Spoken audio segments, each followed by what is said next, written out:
Hello, everyone, and welcome to Aaron Shack Politics. We are going to have a pretty wide-ranging discussion tonight. There's a whole lot of headlines and articles that I haven't had the chance to dive into and check out. And it's just been stuff over the past week that I've been sort of bookmarking, and all sorts of big events left and right that are happening. But let's start with a few simple ones, and we'll dabble through a lot of the big political conversations that have been going on this week. And of course, I'm going to start it with something very interesting here. So, this is Genocide-free cola. It's making a splash in the United Kingdom. Gaza Cola offers its drinkers an apartheid-free alternative as they boycott big-name brands. So, as you may or may not know, the BDS, the Boycott, Divestment, and Sanctions, has actually finally sanctioned Coca-Cola as one of its choice companies to boycott and divest from. So the simple thing you can do is just not drink Coca-Cola. Don't purchase Coca-Cola, and, don't eat at these restaurants, for example, McDonald's, Domino's, Papa John's, Burger King, Pizza Hut. And then, of course, there's reasons to not do business with Disney, Amazon, Google, etc. I understand that Google owns YouTube. I understand if people want to immediately flock to the comments and call you a hypocrite, but it's like, hey, if Chevron is the only gas station in your town and you have to fill up for gas, then sometimes, the boycott is not something you can participate in every single facet of 100%. For example, maybe there's a Simmons elevator that you have to ride up to work in your office building or in a hospital. Like, you could choose to take the stairs, I guess, but, you're not going to inconvenience yourself if you are, handicapped in some sort of way. And of course, does this stuff work? Well, let's talk about that, because Intel actually closed one of their warehouses in Israel after increasing public pressure and boycotts and demands that they no longer support Israel. And basically what happens is their processors end up going into the missiles. They end up going in the GPS that tells the missile where to go. So all that advanced computing technology that we technically think about when we're playing video games or something like that, building a gaming PC or playing a video game console, or you have processors in your car, in your phone, etc. Those have to be made somewhere, but they do not have to be used to profit from genocide. And one of the easiest ways to stop a genocide or an apartheid is to simply boycott and sanction those countries until they can no longer function. So, easy way is just don't buy any products from Israel. You could just boycott all Israeli products. But BDS is saying, hey, these are the ones that are most harmful, and these are the ones that you can focus on and actually, feel some general change here. Now, you might be asking, Aaron, like, why is Disney on this list? I've loved Disney. Disney is always appropriate and, great for kids and stuff like that. Well, it turns out that the new Captain America movie, which I've talked about this previously, the Disney-owned Marvel Studios US is promoting the next Captain America film, which is the fourth one, where, of course, Sam Wilson will be taking over as Captain America, a superhero. And so it's going to have the superhero Sabra, who personifies apartheid Israel. She stands for genocide. She is literally a hero that is draped in the Israeli flag and colors, and the Hulk literally has to show her a dead Muslim child to convince her that these people, that Arabs and Muslims, are human and are worth her empathy, and she has to learn about empathy. Like, it's not redeemable. There's no reason you should be mentioning this character. This character should have been struck from Marvel canon and just deleted from all history, burn all the comic books. Like, I don't really support a lot of destruction of literature or history or anything like that, but there is no good that comes from the character of Sabra, okay? So yeah, she personifies apartheid Israel. Both companies are therefore complicit in anti-Palestinian racism, Israeli propaganda, and the glorification of settler colonial violence against indigenous people, as Palestinian cultural organizations have stated. Now, they have said that the movie's going through a bunch of reshoots. I don't know if that could change anything here, if public pressure gets to them at all. But apparently, the character of Sabra thus far is being reduced to, like, she's not going to sport the costume. She's just going to be like an FBI agent who's like ex-IDF or something. And once again, it's just, there's no reason to put these war criminals in our movies and glorify them next to comic book characters that children are going to idolize. You don't want to reflect these genocidal maniacs as any sort of a person to be looked up to or people to associate with heroes. It would be very much like having a white supremacist man, and it just wouldn't make for a very good superhero, would it? So yeah, let's go from there. So yeah, that's it on the boycotts. But yeah, some interesting stuff when it comes to this. This is in London, in the UK. Heba Express, a fast food chain in Holborn. Bustling central London neighborhood packed with restaurants, bookstores, and shops. It's full of diners. Above Heba is a Palestine house, a multi-story gathering place for Palestinians and their supporters, built in the style of a traditional Arabic house with stone walls and a central courtyard with a fountain. That's pretty cool.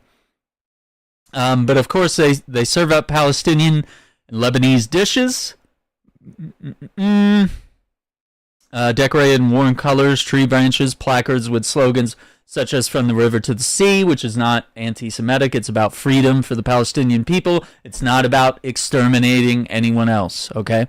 It's about Palestine will be free. If you say the whole saying, "From the river to the sea, Palestine will be free," it's meaning that the whole of Palestine will be free, in the same way that America says, "From sea to shining sea will be free." It doesn't mean that we exterminate any other religions or races that are between the Atlantic and Pacific Ocean, okay? So yeah, patrons move halloumi, cheese, chickpeas, and falafel around their plates. That's cool. The eatery's entrance, all dressed in black and white keffiyeh scarf, sits on a table with a sign above written in blood-colored ink, "Save the Children." This is in reference to the thousands of Palestinian children killed in Israeli attacks on Gaza over the past year. But yeah, it's a beverage with a message and a mission. So it's cherry red soda cans decorated with the black, white, and green stripes of the Palestinian flag, as well as Arabic artwork, and bordered by a keffiyeh pattern. Gaza Cola is written in Arabic calligraphy in a script similar to that of the popular brand of cola, which, now that we know that Coca-Cola is on the BDS list, I believe.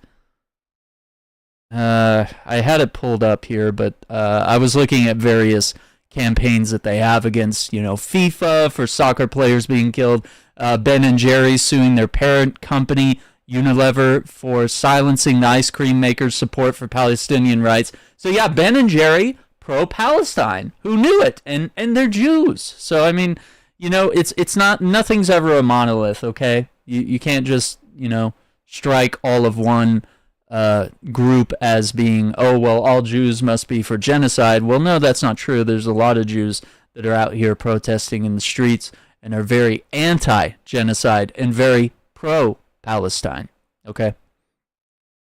So yeah, here we go. Kashu 43 is quick to point out the drink, which is made from typical cola ingredients and has a sweet and acidic taste similar to Coca-Cola. It's totally different from the formula that Coke uses.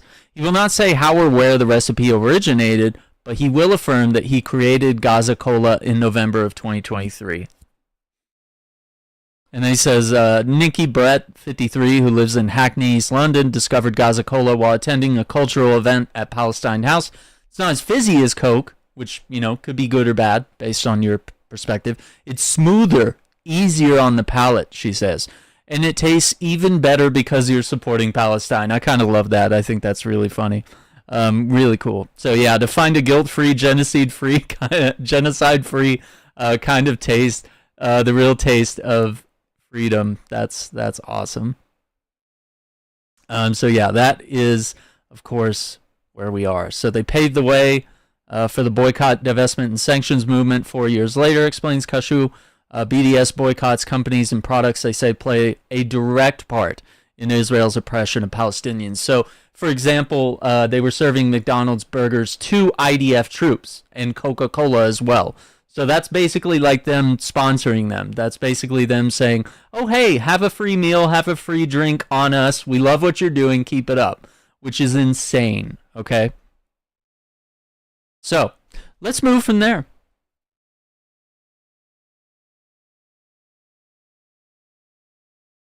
Okay, the next one is, and this one's really crazy. It's really more just to highlight how insane things are right now, how difficult and unusual everything is.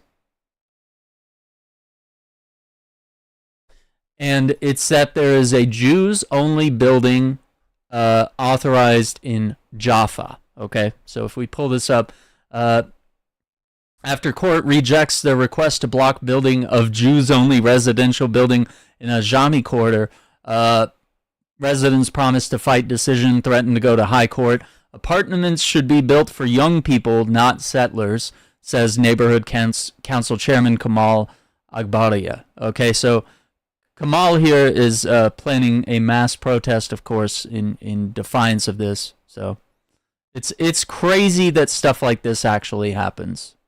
So, I mean, and this is the kind of thing that's been going on for years, but I mean, I think it's just important that we point out stuff like this. So I'll have a link to the article in the description down below, but it definitely reminds me of the discrimination that African Americans face, where this is our water fountain, this is where we vote, this is where we go to church, this is not where you go to church, right? So the more you can separate the societies, the more you can antagonize that side of society as well. Okay. So let's see what we have from there. This one's just kind of an interesting TikTok about the Mary film that we talked a little bit about on the channel previously. So let me see. We can pull this up here. All right.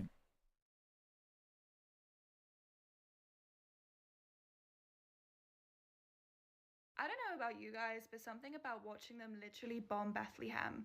Like, they literally bombed the city where Jesus was born, right? Like, something about seeing that and seeing the fact that they sieged a church where Palestinian Christians were inside, and it was literally a 10-day siege where they had no food and no water, and every single time they tried to leave, they'd kill people.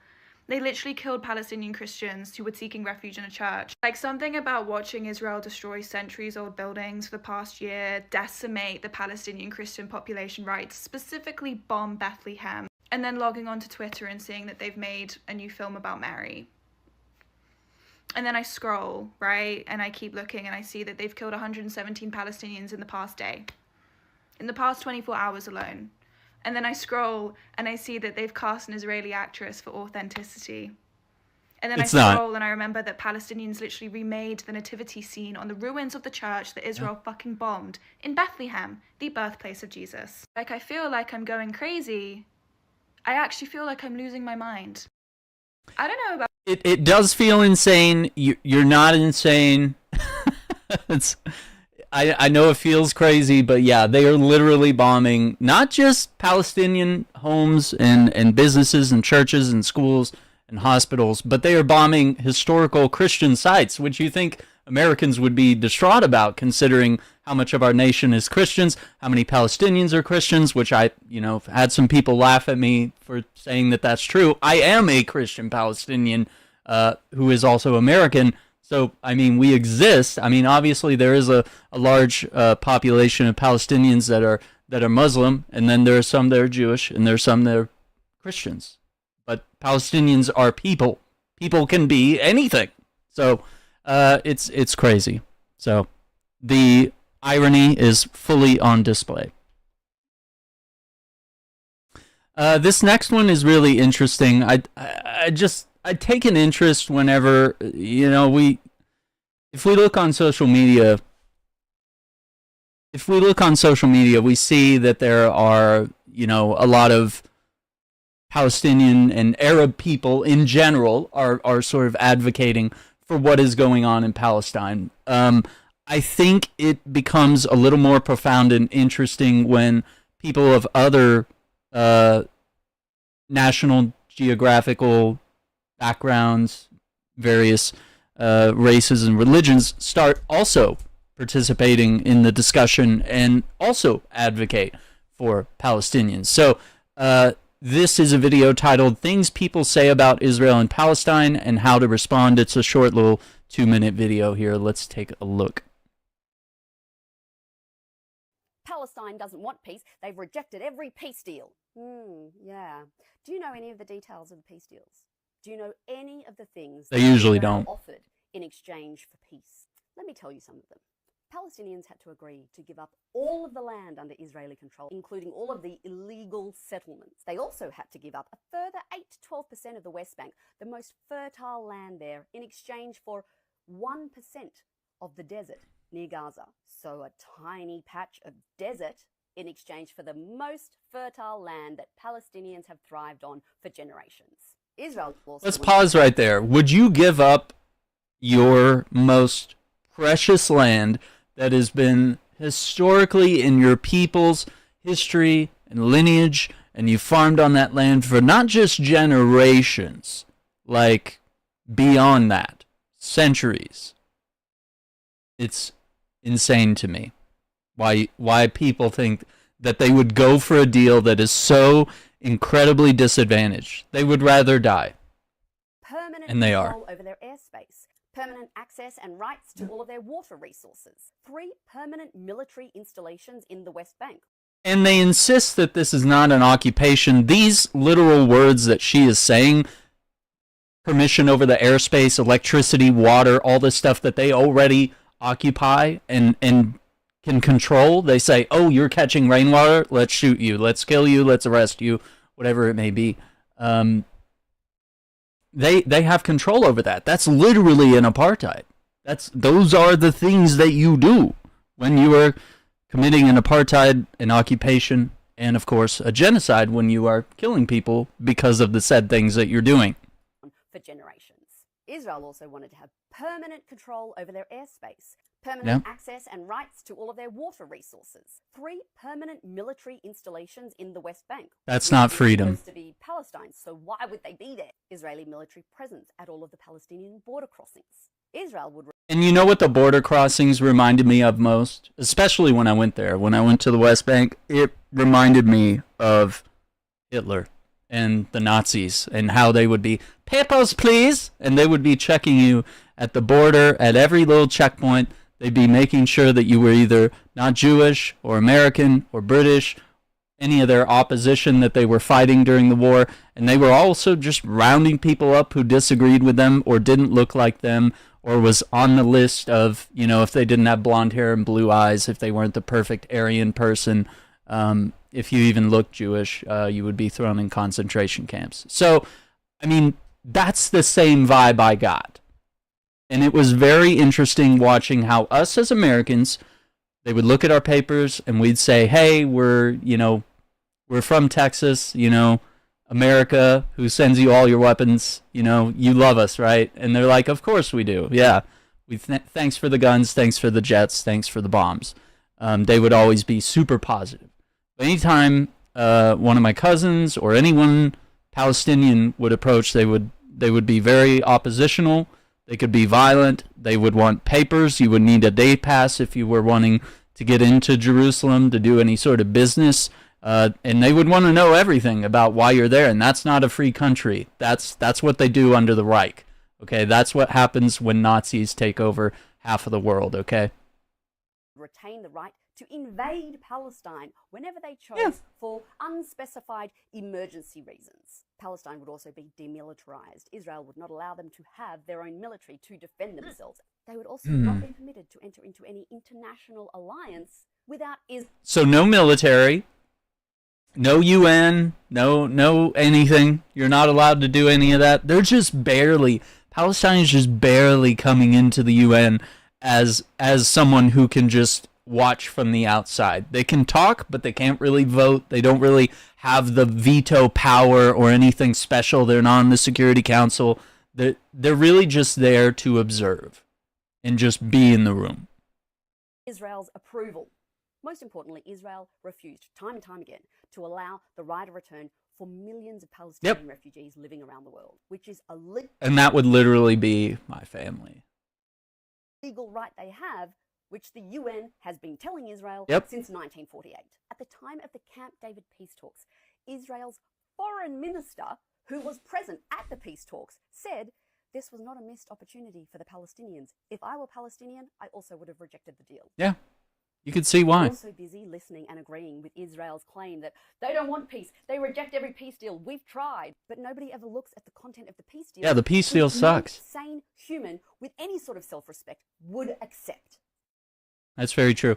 I like her. She knows a lot. She knows a lot, and that's good to see. There's a lot of misinformed people out there, but I love seeing different people that really know their stuff. All right, so next we have this one's crazy. I mean, it just shows the discourse that we're dealing with here. This is a quote from an Israeli politician. Mothers of all Palestinians should also be killed. This is the crazy arguments that we're dealing with a lot of the time. This is the same person the Jewish lobby tried to bring to Australia, saying she wants to turn Gaza into a soccer pitch. Okay, so she said, after we turn Khan Yunis into a soccer field. So once again, Khan Yunis is a place in the Gaza Strip. She's talking about bombing it so much that they could just turn it into a soccer field and use it however they please. Now, they've used these terms before. They've obviously said things like, we'd love to turn Gaza into a beach and put in a bunch of condos and stuff and just make it as a place where settlers could live or go on vacation. Of course, all this land would be, once again, illegal settlements.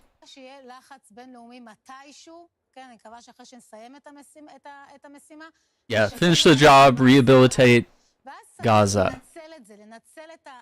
Take advantage of the destruction that we will wreak upon them. That's crazy. That is insane.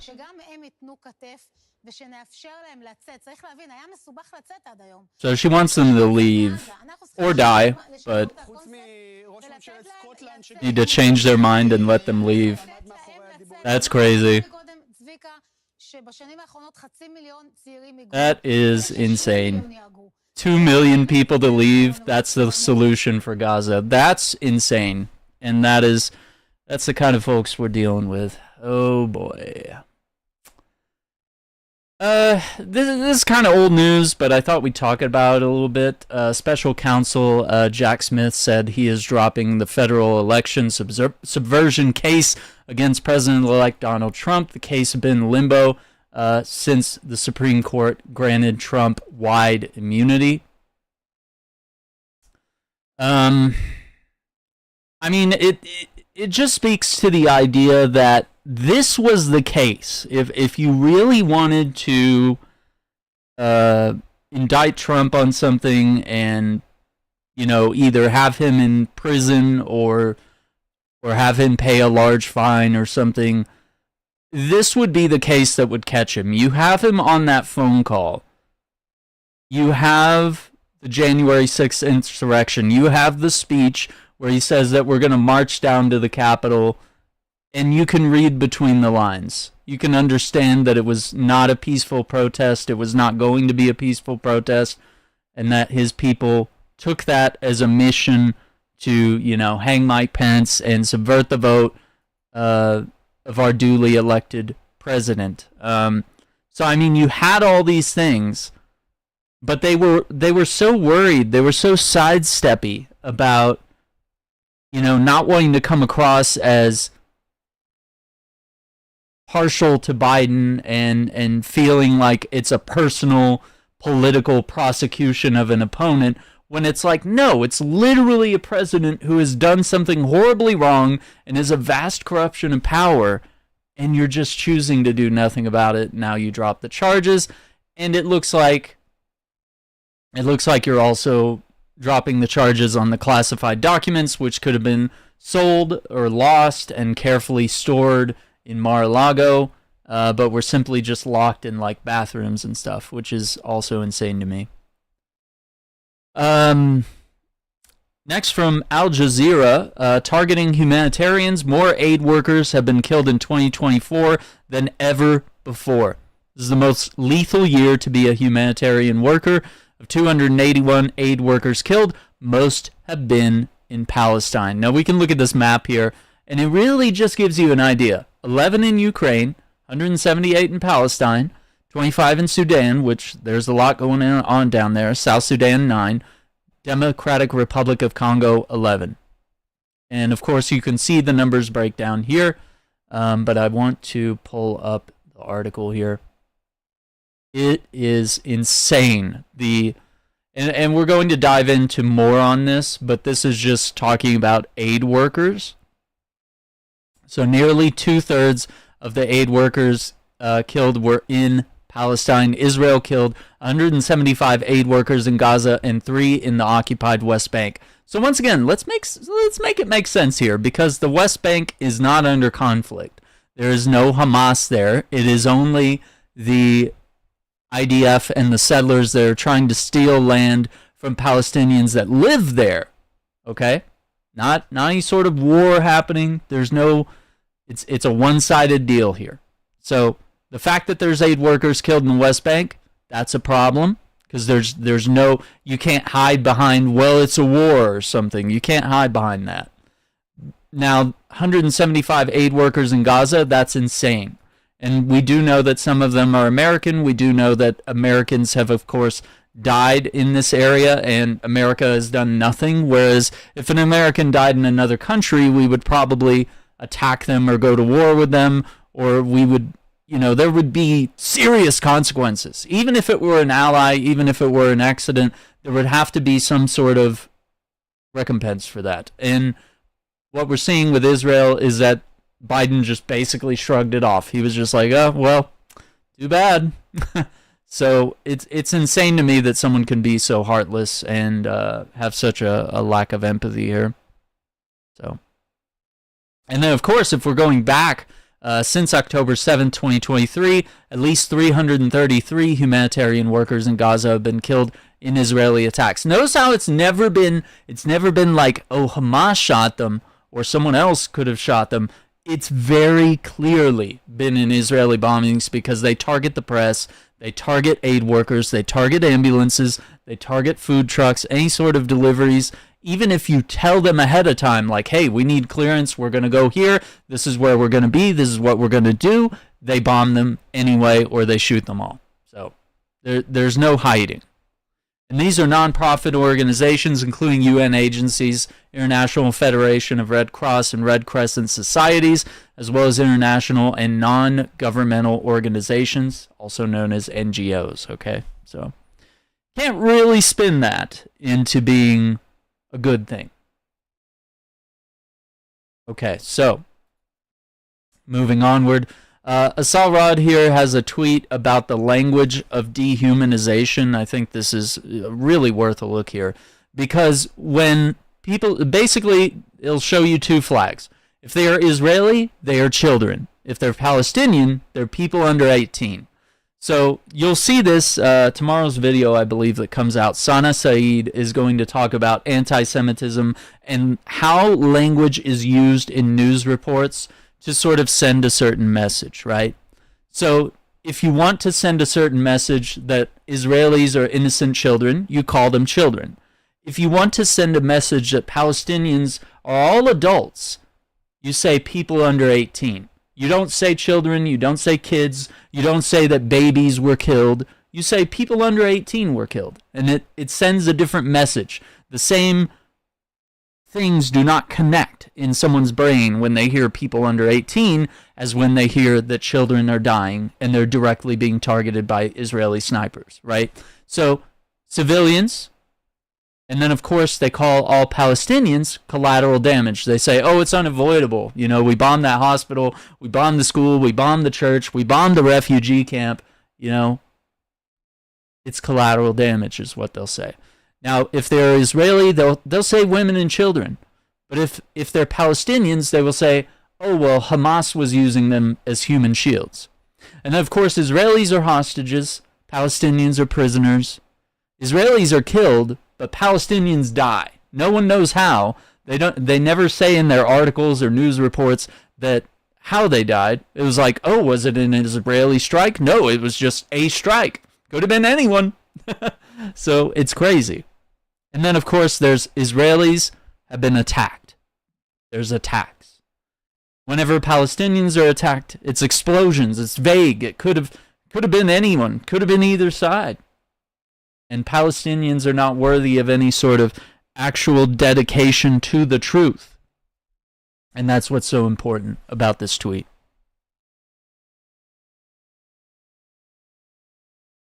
Now, Mehdi Hassan's going off on Elon Musk, and I just bookmarked a bunch of tweets that I thought were like interesting and notable here. So let me see if we can move this off to the side a little bit. There we go. Okay. Yeah, so he says when the owner of this website, the richest man in the world, he's talking about Elon Musk, the most followed man on Twitter, mostly because he owns it and he kind of forces everyone to follow him, but of course you can unfollow. Constantly, daily, hourly posts again and again to tens of millions of followers that the media lies, that the media can't be trusted, that all media is corrupt and dishonest, and you don't think that has a massive effect, not just on trust and polarization in society, but on election outcomes and political messaging, especially when it comes after years of Donald Trump doing the exact same thing? If Dems and liberals in general don't understand the way in which Musk, Trump, and company have cynically created an unpenetrable bubble around their followers, primed them against a reality-based universe, preemptively undermined any negative stories about themselves, then Dems and liberals will never be able to win in terms of narratives or elections. It's key to everything. It's at the heart of everything. So I think Mehdi has an important analysis here on this, that if the facts don't matter and they worship Elon and Trump and all these figures, then you can show them all the stats. You can show them all the science, all of the polling, all of the evidence that you have about anything that happens in politics, and they'll just say, well, that's from the woke Democrat agency, it's from the mind virus FBI, it's, it could be a million different things that they will say because they have their own echo chamber. So we always talk about echo chambers, right? We talk about how universities are echo chambers sometimes when right-wing political people try to come and talk there, and they get booed off campus because they're usually xenophobic and they've been racist and hateful, and so no one wants to hear what they have to say. So there's that. But then there's also liberal. Like anyone can have a bubble. So liberals can have that too. Republicans can have that too. MAGA can have that too. They can all have their own echo chambers. Twitter is becoming the Elon and Trump echo chamber. Of course, Truth Social, Trump's platform, is all about Trump. You're not going to, you're not going to find a lot of open-minded liberal posts on there. And then Blue Sky is, as much as I love it, it is becoming an echo chamber for certain types of beliefs in media. So, it's interesting. It's insane. These platforms are technically Twitter is a business. It's technically something that is owned by someone, and they can decide what's on their platform. So you do have free speech, but because this is a platform, an application, they can choose what is allowed. The same way TikTok doesn't allow violence or certain types of language or whatever, but people will skirt that by saying, words like grape instead of rape, right? Or they'll say, SA instead of, sexual assault or something. There's clever abbreviations and there's different words and words that mean something else, essentially, So there's code words to get around stuff like that. All right. Next, we have Francesca Albanese on Piers Morgan over the CNN 440 beheaded babies propaganda. Let's take a listen here. If rape occurred, it should have been investigated, prosecuted, and the responsible people should be held to But the UN says justice. it did happen. No, the point is, no, You the work at UN the UN. said, no, the UN, the UN is there are political appointees and then human rights appointees, and the Commission of Inquiry concluded that there was in June, that there was no evidence to support the claims of gang rape. But let's assume, I don't want to say anything that I've not investigated, so let's assume that rape occurred. So does it justify what Israel has done? The reason why I'm curious why Yeah. as a woman who works at the United Nations, why you would even want to have a spectre of doubt about it. I've read so many Because of the beheaded babies, because of the claim of beheaded babies. How many journalists, sorry, Piers, including yourself, have amplified this news and used this argument of the beheaded babies? What do you think I said? Well, you have What do you think I said? You have asked the people, do you condemn Hamas? And you have mentioned the beheaded babies. What do you think I said? What do you mean? What I think you said? Quote back to me what you think I said about babies. He wants an exact babies. quote. Yeah. Did you say that or not? All I've seen ever Did you since. say that or not? I'm about to answer you. All I've seen ever since is that I apparently said that up to 40 babies have been beheaded. I never said that. I choked up earlier reading this new revelation about 40 babies. I never said that. And some of You them- can literally go back. And I was like, how And see he can said any it. human being do that to a baby? I don't Said know. that. I It's completely untrue. You said no. Look, you have referred to. I don't know if 40. You have referred to the beheaded babies or to the babies. I've talked killed about on babies October being killed, Yeah. people being beheaded, which they Right. were, because you know how we know Yeah, that? Because the Hamas broadcast it on their GoPro cameras. So this is the part of the video where I easily could include the countless videos of Israeli soldiers filming themselves, Yikes. although not on GoPro cameras, committing countless war crimes day in, day I've out seen the it. past year. We're not gonna watch stuff like Because a quick that. search on X will unearth them all for you. Does And that is kind of the special thing about Twitter is that it really does have all those horrible things that you can search and find, which is important for keeping up with what's happening. But of course, we can't show stuff like that I'm here. not going to justify or to condone any crimes that were committed on October 7th. My question is, what purpose does it serve? Because the only animus I had when I tweeted what you just read, is let's try to diffuse the tension, because this language, this evocation of the barbarism of the Palestinians represented an here's the thing, existential Francesca. threat. What Here's the thing. about the rape that is documented against Yeah. Okay, but hang hundreds on. of Palestinians Okay. in Israeli jails? Here's the Can thing. we talk Where about is that? it? I Because we have Let's talk evidence about of it. this. Fine. There's proof of that. Of course, when Francesca brings up the This guy. systematic rape of Palestinians by Israeli soldiers and police, which, by the way, has been going on for decades, Piers doesn't want to talk about it. Skip. But you know Yeah. who did talk about it? Josh Paul, the former State Department official who resigned over the Biden administration's complicity in genocide. Yep. I think at the same time we condemn those atrocities, we have to condemn the atrocities that happen every day to Palestinians in the West Bank.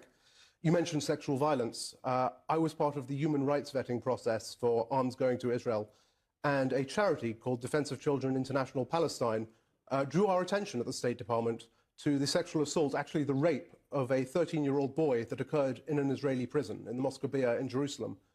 We examined these allegations. We believe they were credible. We put them to the government of Israel. And you know what happened the next day? The IDF went into the DCIP offices and removed all their computers and declared them a terrorist entity. Cover up. I think it is vital that atrocities not happen to anyone, not sexual violations, not any kind of gross violation of human rights. We are looking at a situation where there is so much dehumanification, where people are not seen for the value that they have. And I think that's true whether you're talking about those who are attacked on their kibbutz or those who are attacked in their homes in Gaza or in the West Bank. What we really need is to center the human beings who are at the core and who are suffering so much in this conflict. actually resent anybody who tries to downplay or mitigate the barbarism of what Hamas did that day, because it was utterly barbaric. It was medieval in its barbarism. And the reason we know that, beyond any doubt, is they were proudly broadcasting it to the world. Piers, I find utterly horrific any crime against any civilian body or collective. I do not distinguish people because of the color of the skin, because of their ethnicity, religion. This doesn't matter to me. For me, the life of civilians is sacred. And this is why I'm so horrified by years and years I've spent documenting and reporting on the violations of Palestinians. And I'm someone who has produced scholarship on Palestinian forced displacement. So 76 years and even more since British colonialism in Palestine, for 100 years, these people have been tormented. So two wrongs don't make a right. This is the only thing I can say. Oof. And there he is tweeting about the decapitated babies. It's insane. I gotta give him a subscribe on that. I think that video was really well done. If rape occurred, it oh my should have God. been... It's on a loop here, folks. Yeah. I'm definitely gonna follow this guy. It's got some good coverage. That's really well put together video, because I mean he definitely could have cut into that stuff. This next one, this is an older article, but it's been coming up a lot, and so I feel the need to actually just pull it up and discuss it just a little bit. And of course, this is about the Israeli captain who emptied his rifle into a Palestinian schoolgirl. It's an article that's from 2005. And it's circling back around because there are so many atrocities that articles are just sort of, people are searching for things, people are reposting things. And while this is horrible, it's also not recent. There's plenty that are bad, and of course this one was bad when it did happen. But it was a 13-year-old Palestinian girl, and he fired the entire magazine of his automatic rifle.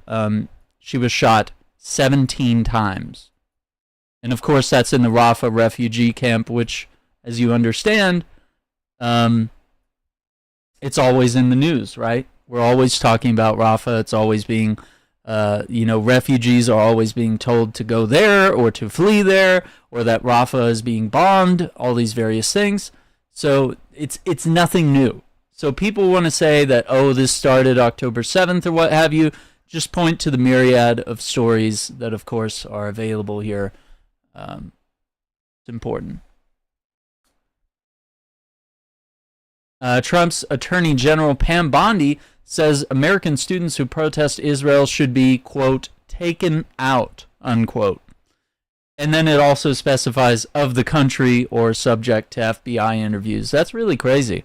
In the land of free speech, in the land of the First Amendment, this would be a violation of it.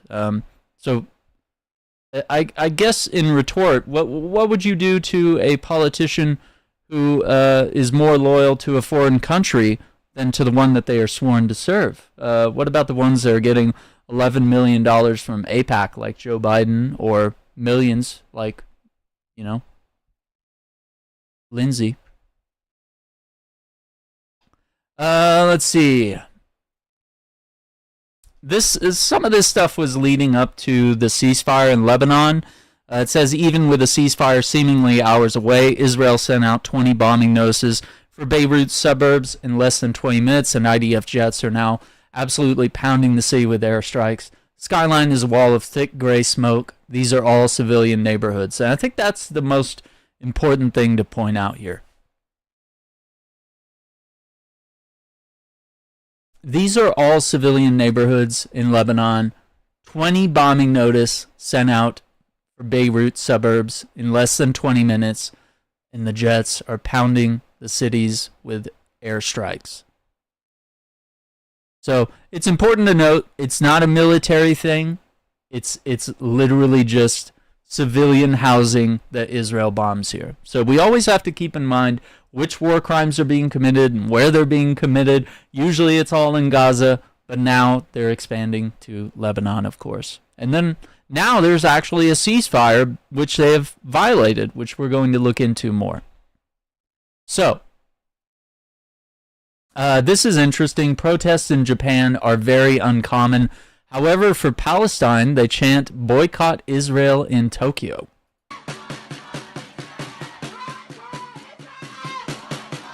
Boycott Israel. They got a drummer, too.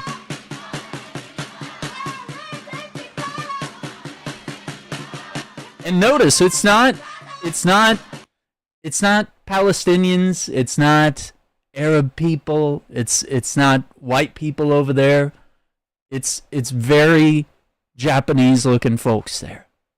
So I don't know what calls them to speak up. I don't know what it was. I don't really follow everything that comes out of Tokyo. There's usually not a lot other than like electronic stuff or like trade things or just interest in each other's culture that we're really back and forth on. It's very rare that we see Japan chime in on Middle Eastern politics or the genocide in Palestine. I think that's why it's notable. So there it is.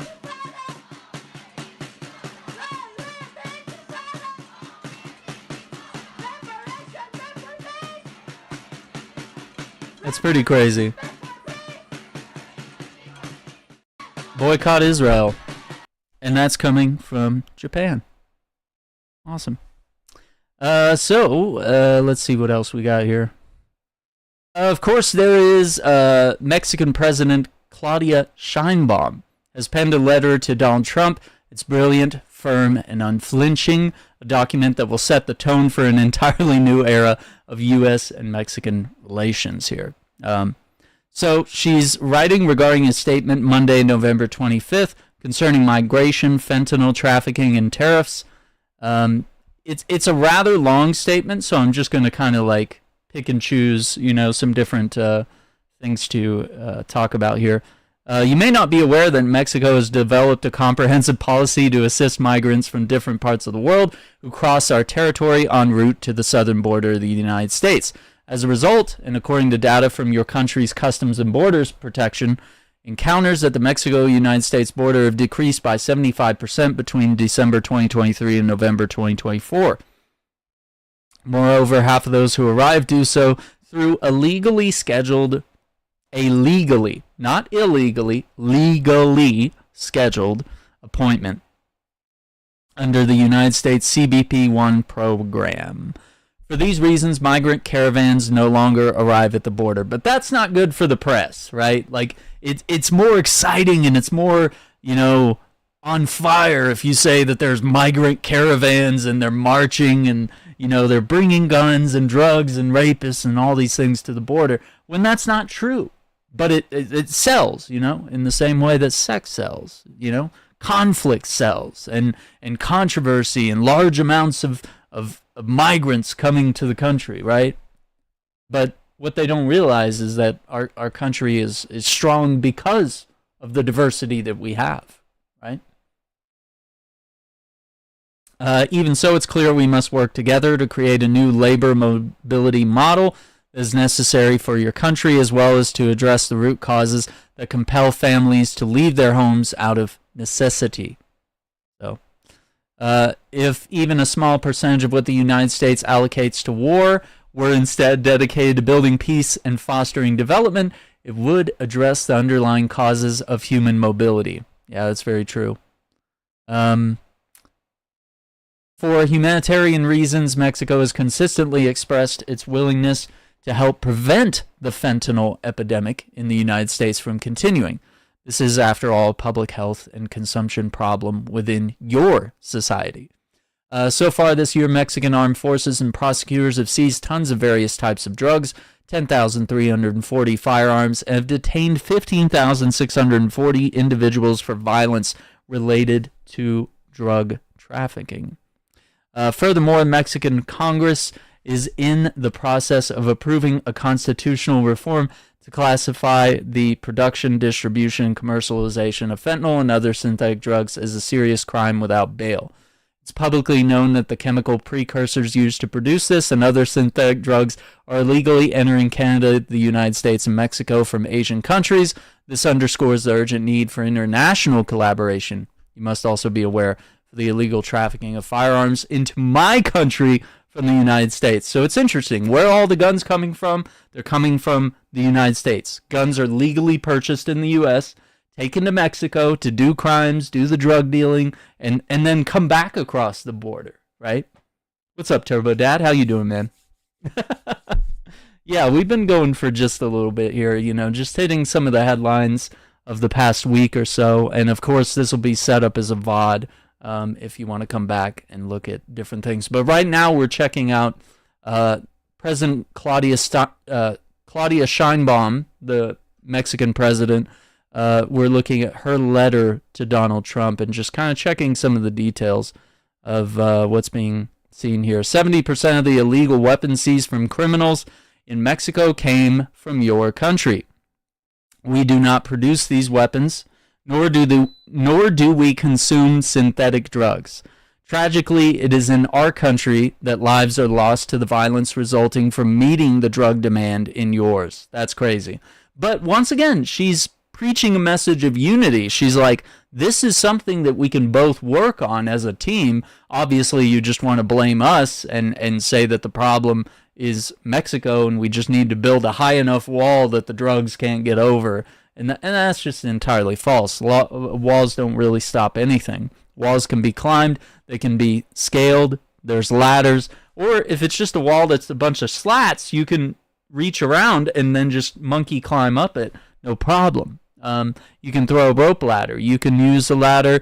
There's tunnel systems, of course, to exploit the border. Technically, you could probably try to swim around certain parts of the border or in a boat. But, of course, there would be the Coast Guard and all sorts of border patrol waiting to meet you. But, yeah, there are ways to get around walls. Like, walls are not perfect or completely secure. This is not the Middle Ages. We can't just build a moat and a wall and call it a day. And she says, for every tariff, there will be a response in kind. And I love this part. Until we put at risk our shared enterprises. Yes, shared. For instance, among Mexico's main exporters to the United States are General Motors, Stellantis, Ford Motor Company, which arrived in Mexico 80 years ago.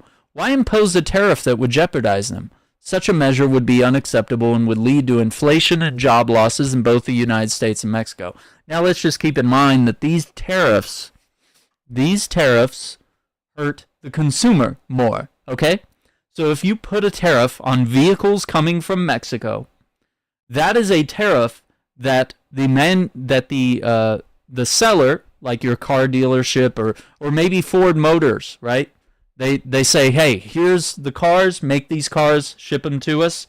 We're going to sell these cars in our dealerships. Okay, well, they have to pay that tariff at the border. American companies pay that tariff at the border. And what do? That eats into our profits on our cars. So we have to say, oh, we're going to have to jack up the price on this car because, resources are more expensive and these tariffs are costing us more. So now cars are more expensive for everybody in America. Good job. So it doesn't work out. She says, I'm convinced that North America's economic strength lies in maintaining our trade partnership, which, of course, Donald Trump is more isolationist. He wants to magically produce things in America for less, which I admire the idea of that. It's just ideas are not reality. It would be nice if everything was made in America and everything was cheap and everything was perfect, and not cheap in the sense that it's poorly made, but like affordable, right? In that sense. But that's just not what happens, The reason why these cars are made in Mexico is because they have access to materials. They have access to cheap labor, which we have rules about labor. You can only work so many hours a week. We can't work children to the bone like they can in China. So that's why we export stuff. We get stuff from China, okay? There's reasons why we trade, and trade makes everyone in the world stronger, right? We can't isolate to our own economy and let the rest of the world go bankrupt because we're not buying from them and trading with them. But we also can't go isolationist and only make stuff here because it will cost us too much, and it's too much labor and not enough people to get the job done. Yeah, trade makes the world turn, right? And think about it, even when you're playing like a real-time strategy video game, you're playing Age of Empires or Civilization or something like that. Like, what's some of the early things you do? You establish allies. You look for land that you can farm. You look for animals you can hunt to feed your people. You look for coal and diamonds to mine and stuff so that you can have currency. And then you look at people across your world in the game. And you say, okay, well, they're not getting enough corn, so I'm going to send corn there, and they're going to send arrows or something. Maybe they have a lot of woods, and they can make a lot of wood and make a lot of arrows, and send the arrows my way so that we can fight a common enemy or something, right? That's how trade works. It's important. I don't understand the isolationist theories around that. This one's a little heavy. This was from November 25th in the New York Times. This child is not surviving Gaza. He's surviving Zionism and the murder machine of Western colonialism. He's surviving a culture of callous murder and mass murder, dehumanization, theft, exploitation, and profit for Western corporations. He's surviving the Judeo-Christian Armageddon. He is not surviving Gaza. Gaza is his home, family, neighborhood, and school. His seed, the smells and sounds he knows from his mother's womb and its history. This innocent soul is not surviving Gaza. He is, like millions and millions around the world, surviving one of the most disgusting civilizations this planet has ever seen, and potentially the most cringing, cynical, deceitful, greedy, heartless, and hateful inventions in all of history called Western media.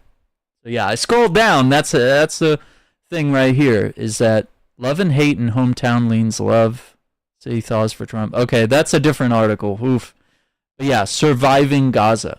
And I mean, I see this on X all the time in much gorier photos. You know? Amputations, disfiguration, brain damage. Their injuries are life-changing. And of course, this kid is saying, in the quote here, he says, "Mama, scratch my hair, scratch my nose," he asks. I don't think Americans have a hard time with empathy because we have not been in a war-torn society since like the Civil War, the American Revolution. There's not even members of our family that can really tell us of what a war would be like on American soil. We have family members that can tell us what it's like in Desert Storm, in Vietnam, in Iraq, in Afghanistan, in World War II, right? There are some family members surviving from those moments. But there's really no one that can tell us about things like this, about seeing innocent children amputated and dismembered, about babies also being amputated in this way, like having to start your life out with such a grave disadvantage here, which, you know, there are prosthetics, there are things, but what is the access to that when you're in Gaza? And any aid workers, as we said earlier in the show, any aid workers are immediately killed, right? Right? Deadliest year ever for aid workers. There you go. 178 in Palestine. That's where we're at. All right, so listen. We're not done with the tariffs. We're never done with the tariffs, okay? This is from David Pakman in an interview that he was on. He says, is this more funny or more tragic? He says they're still confused even after the election. So when it comes to Trump, do you dislike his policies or him as a person or both? I don't dislike Trump as a person in the sense that I've never met the guy. So I think he has a lot of personality traits that make him completely unsuited to being president. And also, I think his policy prescriptions, to the extent that they exist and he understands them, he still doesn't know how tariffs work. We're 8 years into this thing, 9 years in. He still thinks China pays the tariffs when they're paid by American companies. I've seen him talk about tariffs. Very confused guy. Wait, so China's not paying tariffs right now? The tariffs are paid by the American companies that import the Chinese goods. That's the way it's such a fundamental. And I see you looking a little confused Yeah, on I'm this confused. one. This is the way tariffs work. What Trump did is place tariffs on Chinese imports. By the time the imports get here, China's been paid for this stuff. Maybe they get net 120 terms, right? But in a sense, China has already transacted. The American company who brings the goods in pays the tariff. So when it comes to Trump, do you There it dislike is. his policy? It's crazy that even the person that's talking to him doesn't understand. So that's where we are. He says, not good. Pakman says not good. I really like his coverage, and he's really smart, and he's very insightful, and he enunciates when he speaks, and I think that's all very important things. And it's just insane that the tariff thing just isn't getting through to people. So let's take a look here. Once again, it's tapping into what's going on in Lebanon. Displaced Lebanese people have started returning to the south of the country amid hopes that the embryonic ceasefire deal between Hezbollah and Israel will hold. And of course, that's not happening. So we're going to tap further into that, but I just wanted to highlight that article briefly. Mehdi Hassan has another video here that I wanted to check out because the media is kind of blaming the left for losing the election, and Mehdi really wants to dive into a rant here. So his quote here is that the moderates got their candidate in every single election in which the Republicans dominated Trump. In 2016, Clinton. 2020, Biden. 2024, Harris. And they lost to Trump 2 out of 3 times. And they're going to blame the left for that? He says no way. So, okay, let's see what Mehdi Hassan's rant Donald Trump is here. winning the election was bad enough, but Democrats and much of our liberal media now trying to blame their defeat on the left, Courtesy of on progressives, Zateo. on wokeness is just doing my head in. Harris' defeat is a stinging verdict for the left, was the headline in the Post. When will Democrats learn to say no to the left, was the headline in the Times. A former Hillary Clinton advisor popped up on CNN to say the Democratic Party is being held hostage by the far left. We're not. That's the new. The far left doesn't get a voice. they kick Bernie out. They don't let anyone come in. They kicked the Palestinians out at the DNC. They kicked out anyone that was wanting to talk about Palestine or anyone that was even Muslim. Narrative. Progressives cost Democrats the White House. Kamala Harris's losing campaign was a left-wing campaign. No, it was a moderate. It was a right-wing campaign. This is gaslighting of Trumpian proportions. Betty's had it, dude. Left-wing about Harris. I mean, the centrists literally got the presidential candidate they wanted. Yep. A tough-on-crime Every time. prosecutor who bragged about owning a gun. I hate transnational gangs. You know what I do? I prosecute transnational gangs, and I'm small business. I am pro small business, is what she would say, and it's like that's not enough. And spoke about her life. People are hurting around the dinner table. Okay, it's not just about how much you love prosecuting gangs. For a lethal military. A candidate who famously told migrants, don't come to this country. Yep. And during the one and only presidential debate, attacked Trump for not backing a bipartisan and very draconian border security bill. Yeah. The idea that... I wish he had dove deeper in that. I understand he probably doesn't have too much time to jump into that. But backing a bipartisan and very draconian border security bill. The border security bill that he's talking about, it was literally just, this is what Trump wants to do, and Biden was like, let's continue doing that. Let's not change anything. So she gets mad at him for something that they wanted to do that was really Trump's idea in the first place. So Democrats went even further to the right on immigration, and they wonder why most left-wing voters were not with them. It's because you went right. You went really right. Like most left-wing people, we're okay with immigration. We don't think there's a huge problem at the border. We think that there needs to be some things dealt with, and that security needs to be assured, of course. But migrants make the world go round, okay? It's 80%. Migrants are 80% of the people picking the fruits in California. 80% of the workers there. You can imagine what the percentage is probably in Texas as well. I mean, it's not white people picking the fruit. Okay, just to be completely honest, migrants are doing all the work that certain people just don't want to do, or it's above their position. You know, maybe the farmers are of different races. Okay, it's crazy. The idea that progressives got the campaign they wanted and then lost, and so the left is now discredited, is so ridiculous, so detached from reality, so demonstrably and obviously false that I can't believe I'm even having to sit here and rebut it. Yeah. Oh, well, it was the wokeness then. It was the cultural stuff. Defund the police. Harris barely said anything about transgender rights. She didn't utter the term Latinx during the campaign. I haven't heard defund the police in like, what, like 4 or 5? Yeah, maybe 5 years? Yeah, just not a phrase I hear a lot of. I mean, people want the George Floyd bill to pass. You know, there's things like that that could ensure, you know, racial equality and less prejudice in police. But let's go back. Harris barely said anything about transgender rights. Yeah, she didn't speak for the trans stuff. During the campaign either. Yeah, Latinx is not a good idea. Defund the police. Stop lying. Oh, and by the way, yeah, she's literally a cop. She would never say defund the police. She's a prosecutor and a former senator as well. So I mean, and those skills come in handy. Let's not completely say that Kamala was a horrible choice or anything. Like, it's great to have someone with prosecutorial skills in the Senate who can grill those people and just really hit them on the facts. You know, she was very good. Every time I watched her in the Senate, she would have prepared statements and all sorts of things. She would have quotes. She would have images that she could point to and statistics and quotes that she could reference and say, well, did you not say this on this and this date? I mean, she was prosecutorial. Those skills that she had were really good. But, yeah, defund the police and that don't really combine.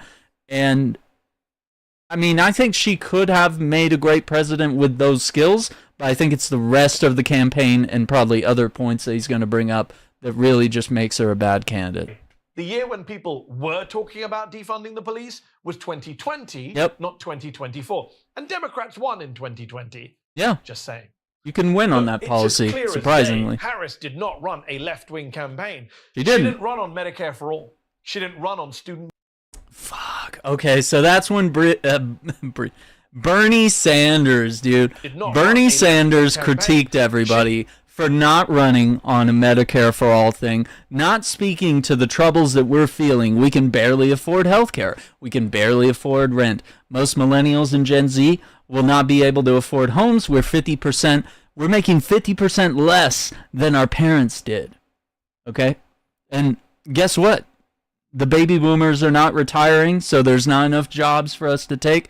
We were promised the dream that if we went to college and studied hard and got good grades, that we would get out of school, we'd have a car, we'd have 2 cars and a home, and maybe a vacation home and a 6-figure salary, and that everything would be all right. And a lot of us came out of college, doctors, lawyers, whatever it is you went into, and you couldn't find jobs in that respective category.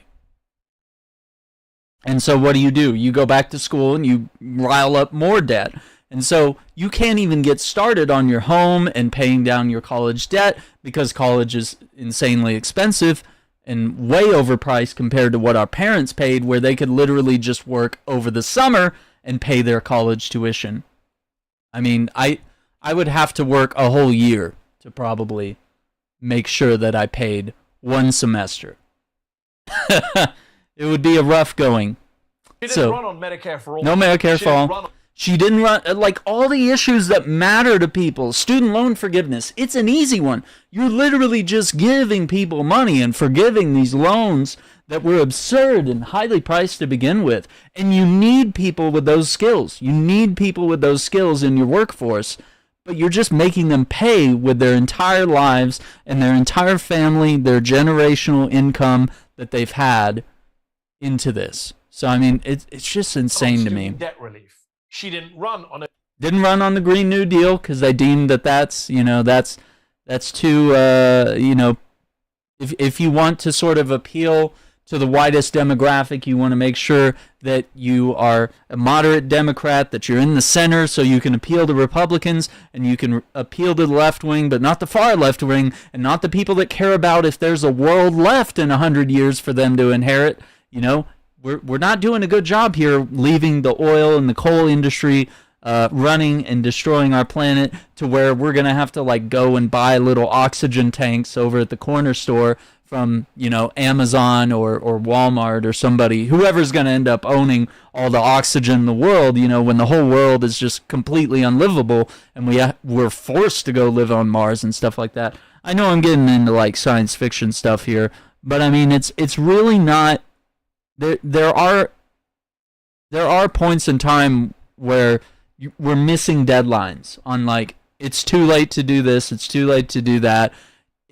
If we wanted to switch to all electric cars, we'd have to do so by this date. If we were to switch to a public transportation model where we're burning less coal and oil, we'd have to do this. And of course, other countries in the world like China and other countries would have to agree to this, but it's in everybody's best interest that there's a world left for us to live on. And I think everybody agrees that we want to leave a world that our kids will be able to live in. And some people even consider that it might not even be a good idea to have kids. There's a lot of people that are thinking about that right now because it's expensive. And do you want to leave them in a world where they're fighting over the last resources? I mean, I understand it's not that dire right now, but I mean, we're a generation or two away from this. A Green New Deal, and she didn't break with Joe Biden on Gaza. Yeah, when you say that was the big one for me. And that's where you start seeing people where it's like, okay, you want me to pick the lesser of two evils when both are pro-genocide? Like, that's crazy. A mini shack. Yeah, I mean, having mini-me's running around, even just one, I don't know. No comment. What on earth are you talking about? Yep. This is a presidential candidate who campaigned way more with Liz Cheney and Mark Cuban. I don't get it. Why are you with the Cheneys? It doesn't make sense. No Republican gives a shit about what Liz Cheney thinks. They all think she's gone left wing and off the rails. I mean, she voted with Trump 100% of the time when he was president. She's not your friend. And Sean Fain, who listened more to her brother-in-law, the chief legal officer of Uber, than to Bernie Sanders. Oh. The truth is that in 2016, and again... That's very true. They were dining with all the corporate overlords and stuff, and that's why I'm saying she was running as a corporate Democrat. She's basically Hillary Clinton 2.0, without the butt of her emails thing, you know? There was none of that. But it's literally a cop, you know, left-wing corporate Democrat that is appealing more to moderates and Republicans and not trying to appeal to the left wing, not trying to appeal to the younger generation who, like most of us millennials and Gen Z, you're going to find that we're very progressive. We want the kind of things that Bernie talks about. We want Medicare for all, right? We want access to health care. That's a basic human right. An ambulance ride should not be damning, you know? You know when someone gets hurt and they're like, don't call an ambulance, please, I can't afford it. But it's like, no, you need an ambulance. Like, we need to get you there quick. No, I can't afford it, please, it's a death sentence. And so is the hospital room and all the stuff that comes with it, right? All the expenses. Because healthcare has become this massive for-profit industry and prescription drug prices are so high, it's insane. We just want to live in a livable society. We want clean air, clean water, healthcare. We want a future for our children. We want policies that are good for our country. We want politicians that are free from corruption from their corporate overlords. We want the rich to pay their fair share in freaking taxes, and we want the freaking DOD, the Department of Defense, we want the Pentagon to be audited, and we want them to pass a freaking audit. Some accountant needs to be trusted with the classified details of where's the money going. Why are we paying $8,000 for soap dispensers? because some government contractor and corporation are in cahoots together because they're best friends, right? Like, we want all that shit out of our politics, and we want the genocide in Palestine to end.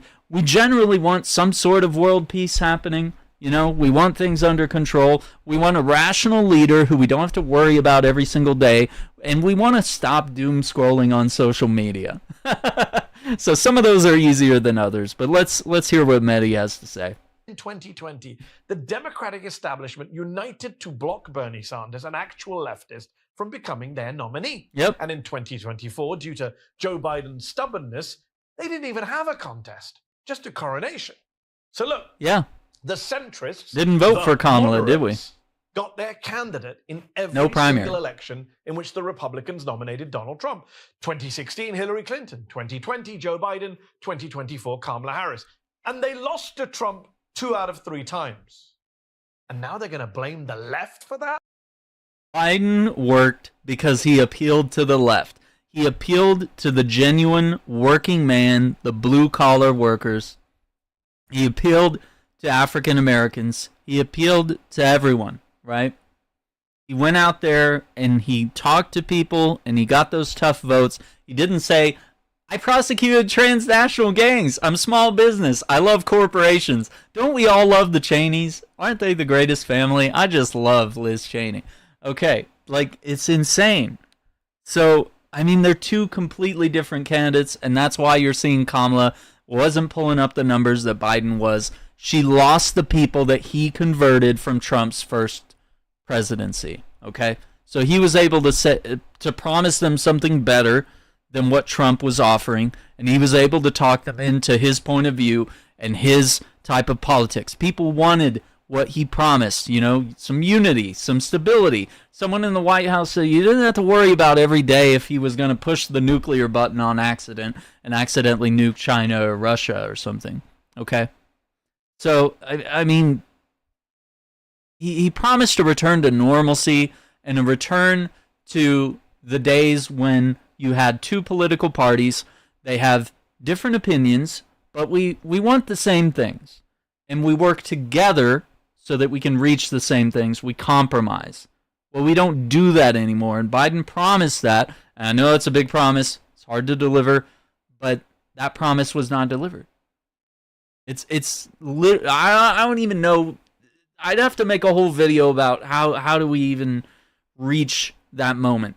Are we too far gone? If we can't agree on the facts, if we can't agree on what is true,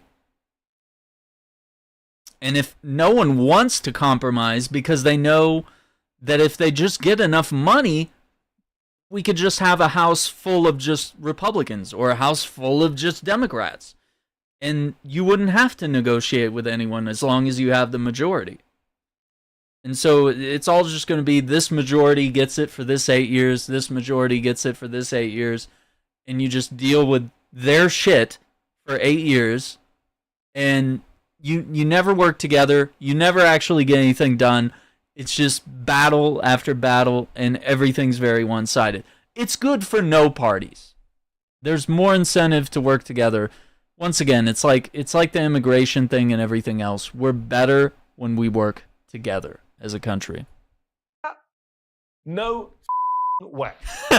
No fucking. Did you like this video? Don't It's so forget to good. subscribe to this YouTube channel and turn on notifications.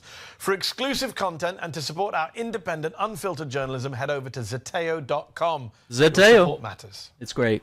I love it. Excellent reporting from them. All right, so moving on. That was kind of a long one, but I really wanted to bring that up. Israel breaks the ceasefire agreement, bombs Lebanese villages. This was reporting on the 27th of November. They've already broken the ceasefire agreement 6 times. At that moment, I'm sure it's many more now. Elon Musk tweeting, those who break the law will be arrested, and that includes mayors. Mehdi Hassan says, nothing to see here, just the world's richest man, technically still just a private citizen, threatening to arrest democratically elected officials. This is what oligarchy looks like. That's crazy. Israeli teenagers Sol Behar Salik and Ido Ilam declared their refusal to join the military at the Tel Hashomer base, protesting the war on Gaza. They said, as we continue to enlist, follow orders, and enact our government's rotten goals, we will live in a reality of war, annexation, and hate.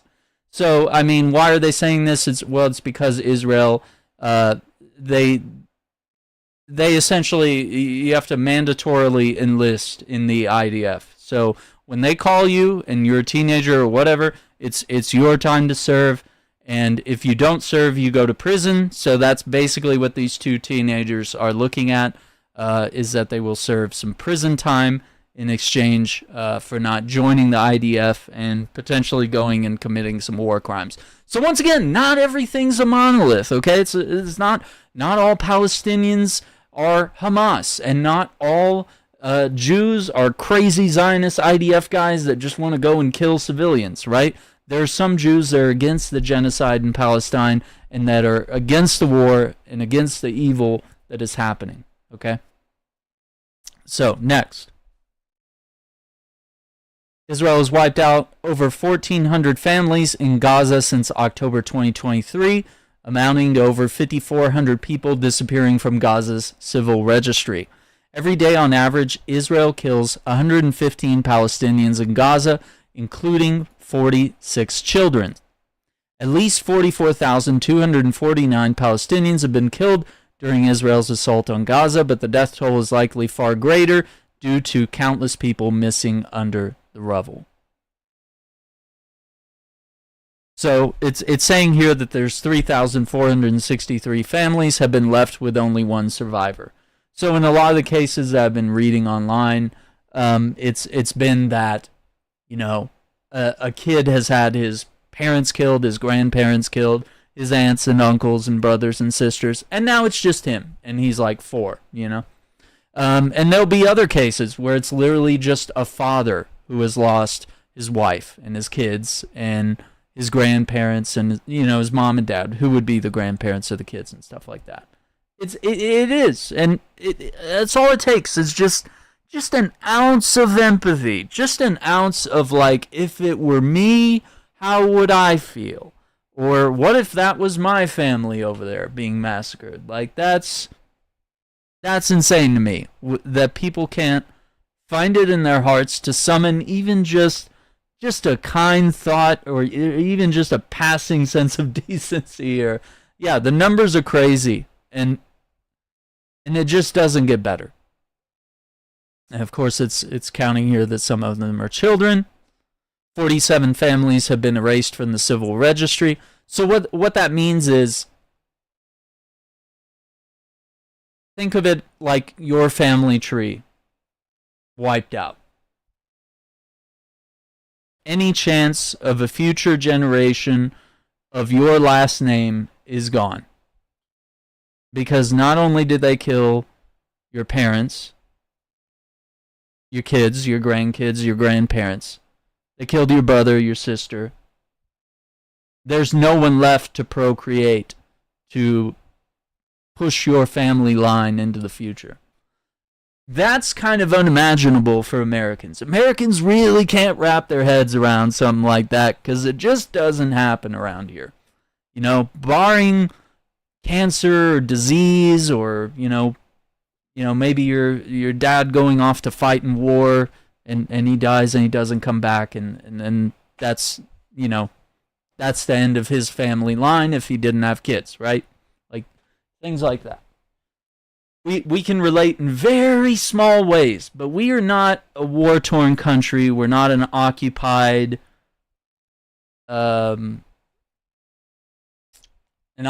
state.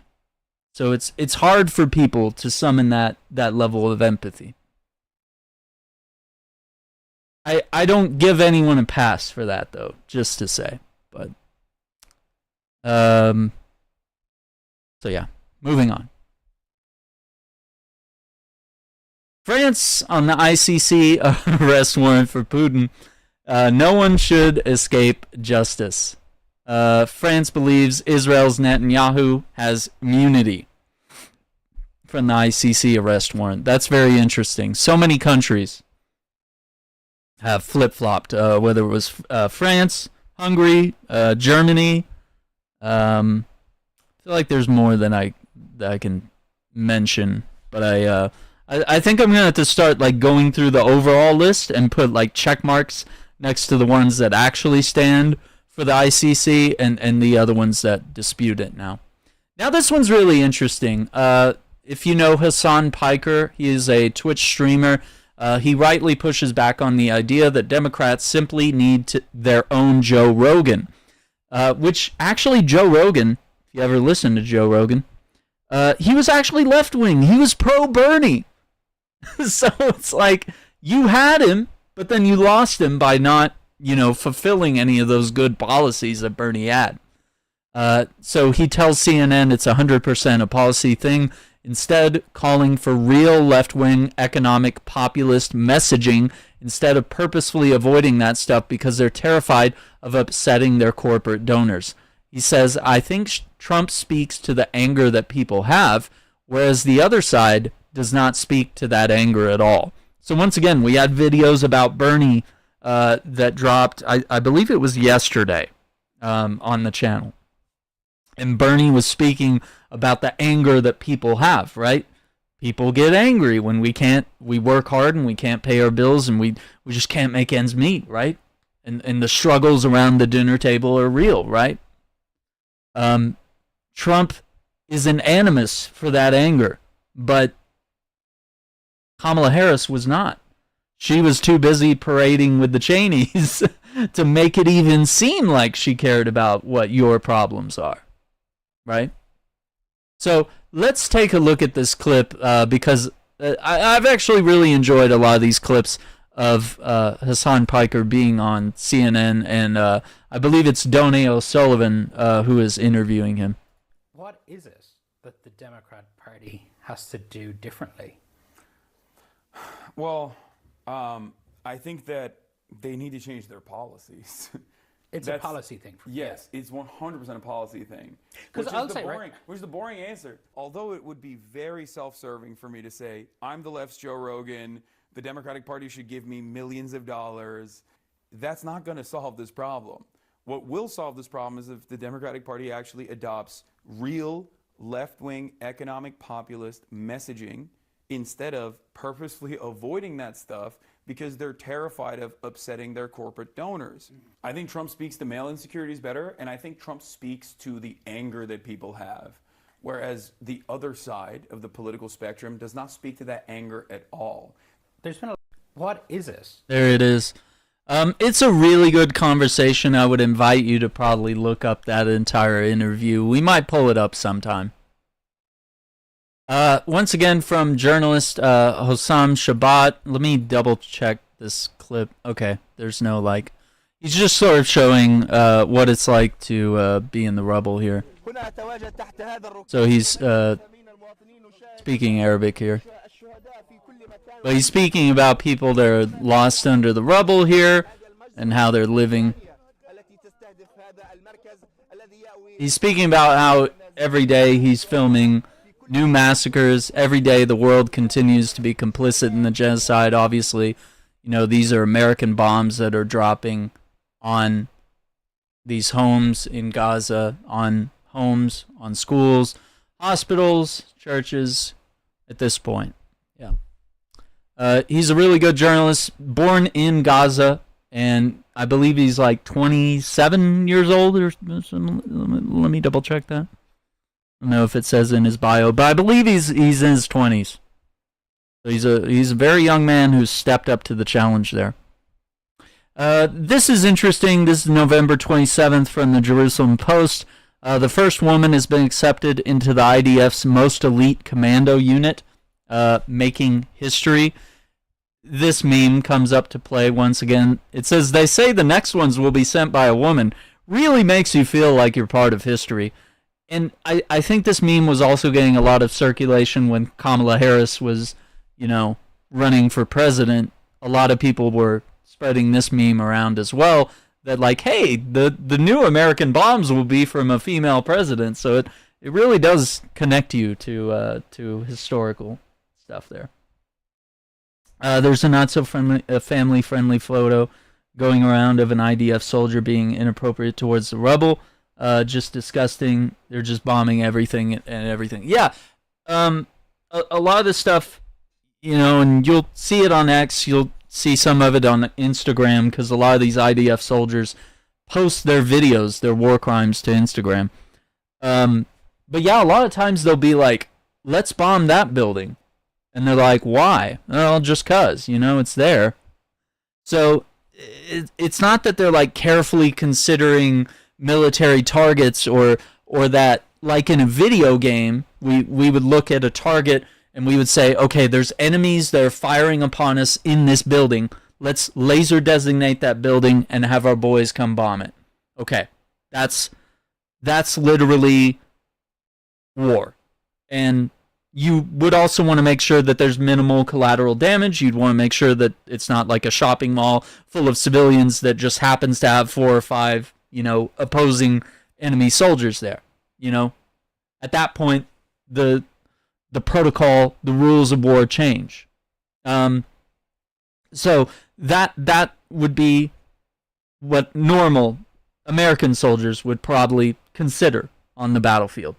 Whereas the IDF, it's just a bunch of like 20-year-old guys that are inappropriate, and, you know, they got their raging hormones. They dress up in, you know, they break into these Palestinian homes and dress up in women's lingerie, and they dance around, wear it on top of their uniforms. If Americans were doing that, their commanding officers, you would be dishonorably discharged. You'd probably get beaten to a pulp. I mean, like, there would just be no respect. Like, the American military has strict rules, and they don't stand for weird stuff like this. So the IDF is just, there's just no rules. This one I don't know if I can really show this image, but yeah, I think we'll skip that one. I'll read you the details. Arrested Michael, I'm not very good with some of the Hebrew last names. Wolfowicz. Okay, I guess I said it right. Is a faculty member at Hebrew U, which is a university. He was detained as a suspect in the kidnapping and assault of a Palestinian man. This person reporting says he's a faculty member in the law department. He's an expert in criminology. What do you even say to this? Yeah, we the people would whoop our military was doing that stuff. Yeah, I mean, it's just insane. The kind of, you know, destroying aid and stuff like that is just wild. So, I mean, with this story, it shows the wounds on his back, and it's pretty rough. And I don't want to get into any trouble with YouTube here, so we'll not show that image, but all right, this is Mehdi Hassan once again reacting to a post from Haaretz, which we've read a lot from them. They're Jewish publication on Israel, the Middle East, and the Jewish world. It says Israel's Knesset advances bill to limit Arab participation in local elections. So a lot of times when, you know, we're arguing with people online or what have you, and they say, well, the Palestinians voted for Hamas, or well, Arabs are free to vote in Israel. No, they're not, and their vote doesn't count as much. You could definitely consider it in the same way about how African Americans were technically, you know, 3/5 of a man, so you had to, you know, the legal gymnastics you had to go through in order for your vote to even count. It's just insane. So Mehdi reacts by saying the Middle East only democracy. That's why I say Israel is really more of an autocracy. And it is at a point where it's like the only votes that count are the Israeli votes. Whether they're Zionists or not, doesn't really matter. But they're wanting to disqualify Arab candidates from running in municipal elections. The amendment expands the criteria for barring candidates or lists if they have expressed support through actions or statements for an armed struggle by an enemy state or terrorist organization against Israel, I think you know that can easily be like weaponized and used against them. The bill introduced, there you go, passed with 51 votes in favor and 11 against. The amendment also proposes a mechanism to remove sitting municipal council members who are determined by local council to have supported an armed struggle against Israel. So yeah, basically just no one can disapprove of what's happening in Israel. There's no critique, right? Because as you'll see in tomorrow's video, any critique of Israel is deemed anti-Semitic, which is just not true. It's just not true. Such removals would require 75% majority vote by council members, including 10% of the opposition, as well as approval from the High Court of Justice. So there you go. It's insane. It's all pretty insane. This next one. This is from a game developer, Rashid Abuide. Sorry. Crowdfunding Dreams on a Pillow. Now, he has made a game, I believe it was called Lila, and he makes video games that are about what's happening in Palestine. And this game that he's working on, he's crowdfunding, is about the 1948 Nakba. So he says, after years away from game dev, I couldn't stay silent about my people's dehumanization. I made Dreams on a Pillow, a game inspired by a famous Palestinian folktale about the 1948 Nakba. So I will have links in the description to everything we go through today. And I'm also going to have links to this. So if you would, any amount of money, perfectly fine to fund this. And you can wishlist it on Steam. I'll try to include some links here to all of his games. Yeah, dude. I think we'll play this, and I've been meaning to stream his other game, Lila, which is about like a little girl that's kind of, she's running through like the ruins and bombings of I believe it was Gaza that he was recreating in that game. I just haven't. It takes a certain mindset to be ready to play that game, and it does take you to a very emotional and a very dark place. But I think it's an important game to cover on the gaming channel. Absolutely. But yeah, I just wanted to bring it over here to the politics side because it really does step into the political issues that are facing us today, and a lot of the news that I talk about here is obviously very Palestinian related. So they're at 77,407 out of 194,800 is the US dollar goal there. I think they'll reach it, but if you can share the post, if you can donate yourself, I think any amount would be absolutely incredible. We can look at just a little bit of gameplay. Let me just. I would love to have a conversation with him. This tragedy that the Palestinians lived was massive. Not only they had to flee their homes. Yeah, and see, I mean, you could get your name listed in the backers section, the credits. Get early access, soundtrack. It's still ongoing, and we are living it day to day. Abuide. And it's going bigger and bigger, even though the initiation of that day was 75 years ago. So to understand what's happening today on the ground, you cannot understand it without understanding. It's a 3D stealth adventure game. In 1948. Which is right up my alley. My name is Rashid Abuide, an award-winning game designer from Palestine. I've dedicated my life to telling stories because stories foster empathy and understanding. And they shape who we are and how we relate to this world. In my previous game, Layla and the Shadows of War. Yeah, that's Layla right there. Oh, come on. I was trying to full screen it. Come on, guys. Okay, it doesn't want to full screen. Okay, it's fighting me. I did Shadows of War. I told the story of a young girl that lives in Gaza during the 2014 attacks. The response was overwhelming. People weren't just playing a game. They were experiencing a reality that many people didn't know existed. Today, I'm excited to share with you a new game concept based on a forgotten story. The tale of Palestine, our beautiful culture and endless struggles. It's called Dreams on a Pillow. We don't want our audience to simply watch the story unfold. Instead, we want them to experience the vast emotions. Oh, interesting. Okay. Had to suffer. So it's going to be like a 2.5D stealth adventure game? Many publishers turned us down because of the story we are telling. So, we are turning to you.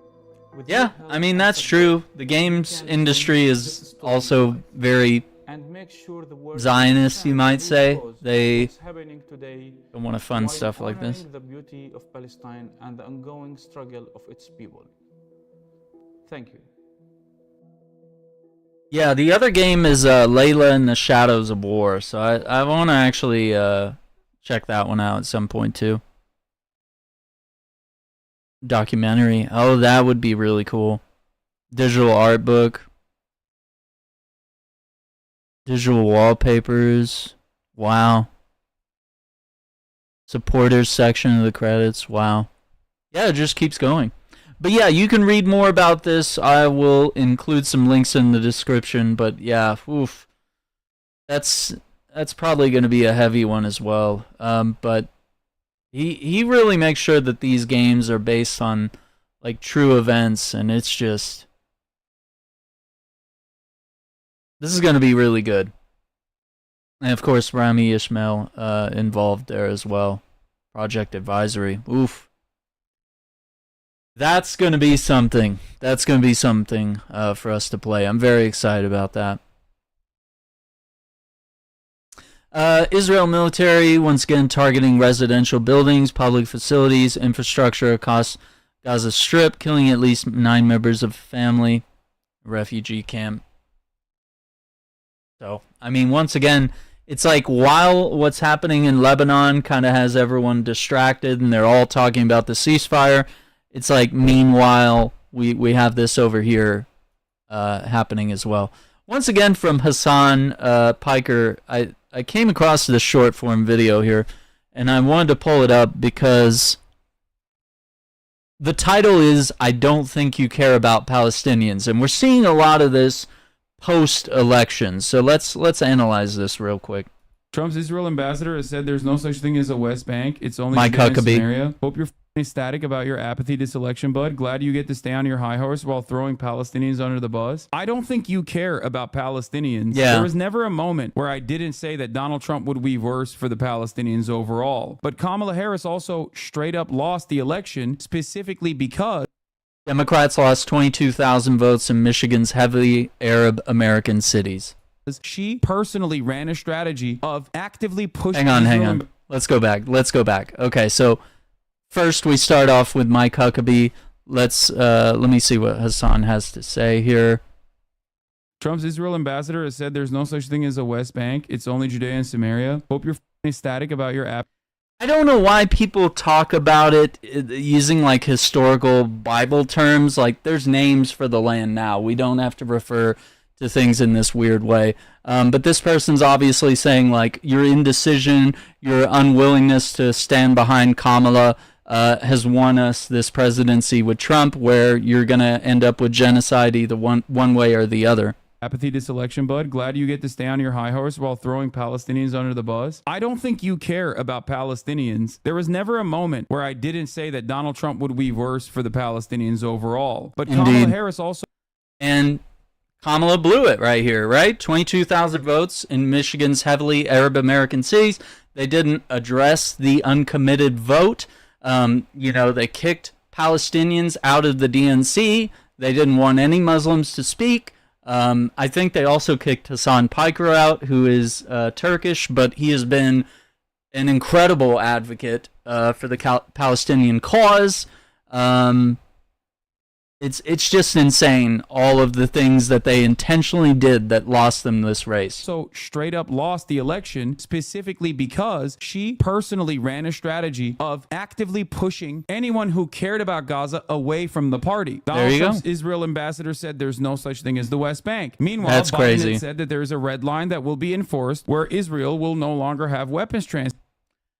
In this red line, we've talked about it. They had 30 days to boost Gaza aid. They didn't, and then there were no consequences. Unless they commit to 350 food trucks and humanitarian aid trucks crossing over the boundary into And how many crossed? 30. North Gaza. Israel never followed through on this, and the Biden administration, as of today, as the deadline has closed, has said it's okay, they violated it, but it doesn't matter, there was no real red line to begin with. Donald Trump took advantage of the fact that it was the Democrats that were funding and facilitating this genocide. He also then turned around and went to Dearborn and did the aesthetic posturing, as though he actually cares about Arabs or Palestinians. And we know he doesn't. We know he doesn't. I don't want to say that these people are dumb for believing him because it's the message you want to hear, right? You don't want to say that people are brainwashed, but like that's the message that they wanted to hear, and he's the one who said it. So it doesn't matter if it's true. If everyone's pro-genocide and one guy says, hey, I'm not pro-genocide, but he has his hands, his fingers crossed and his hands are behind his back, it's kind of a interesting thing there. So they do that to remind us all in the Bible, so you can say whatever they want, but you can't change the history of it always being there. Yeah, exactly. So here we go. Palestinians at all. Meanwhile, Kamala Harris actively kicked Arab delegates that they had invited to the campaign from the speaking engagements that she was doing. She sent Richie Torres to Michigan, a person. Richie Torres, probably the worst person you could have. With zero name recognition. She sent Jeffrey Epstein's best friend, William Jefferson Clinton, to Michigan to talk also about Judea and Samaria. All you do is pretend they're one-to-one. For them both to say, like, you don't deserve this land, you don't exist, you should all die. Bro, it's sad. Notice how you're no longer talking about how Gaza's going to get wiped out under Trump, because it already did get wiped out under Joe Biden. So shut the up. You do not give a single shit about Palestinians, and it's so unimaginably cruel that you could just turn around and use Palestinians as you champion their death and destruction as a simple talking point in an effort to cope for the dog campaign that your candidate of choice ran. I mean, he's not wrong. That's literally where we're at. He's 100% correct. It's absolutely insane.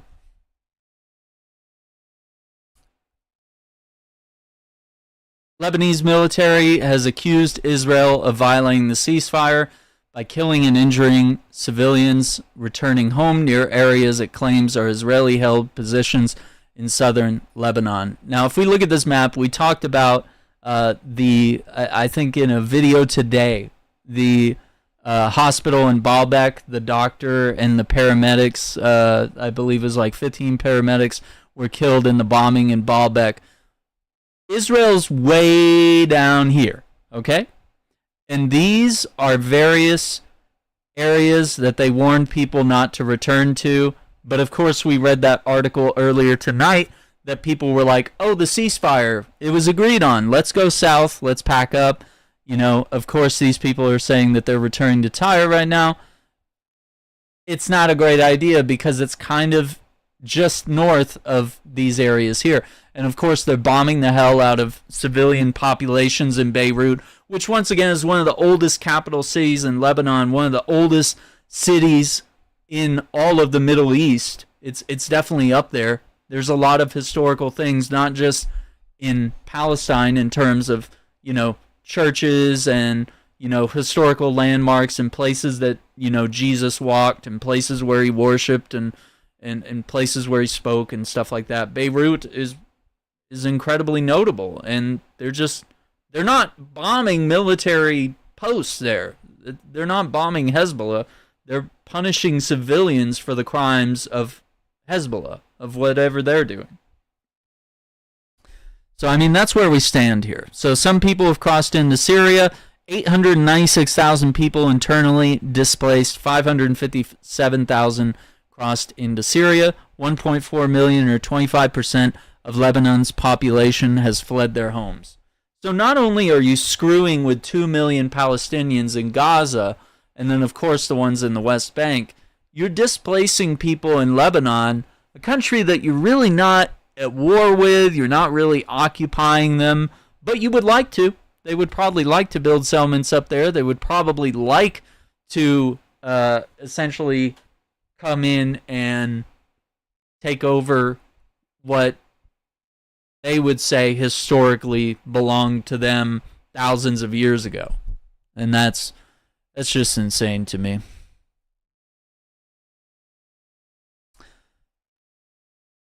This one's interesting. Someone is getting fired at the New York Times for sharing the truth.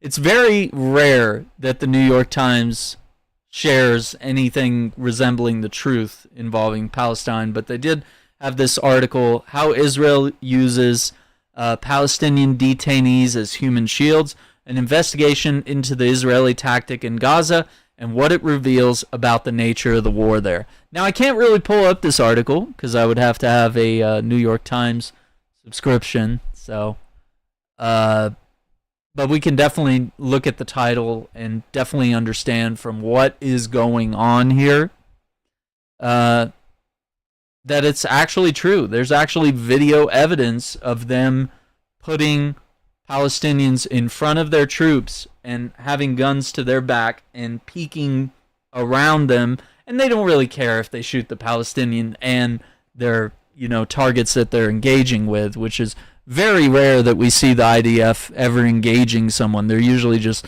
shooting at empty buildings or just bombing, civilian populations. So once again, we dropped those two videos yesterday on Bernie Sanders about how the left has abandoned the middle class, the working class, the blue-collar workers, however you want to phrase all of these things. And, Bernie Sanders talked about the anger that Americans feel, right? So David Pakman ran a poll on his little YouTube community section here. He says, has the Democratic Party abandoned the working class? And this is 232,000 votes. So once again, it's not everybody. Should we?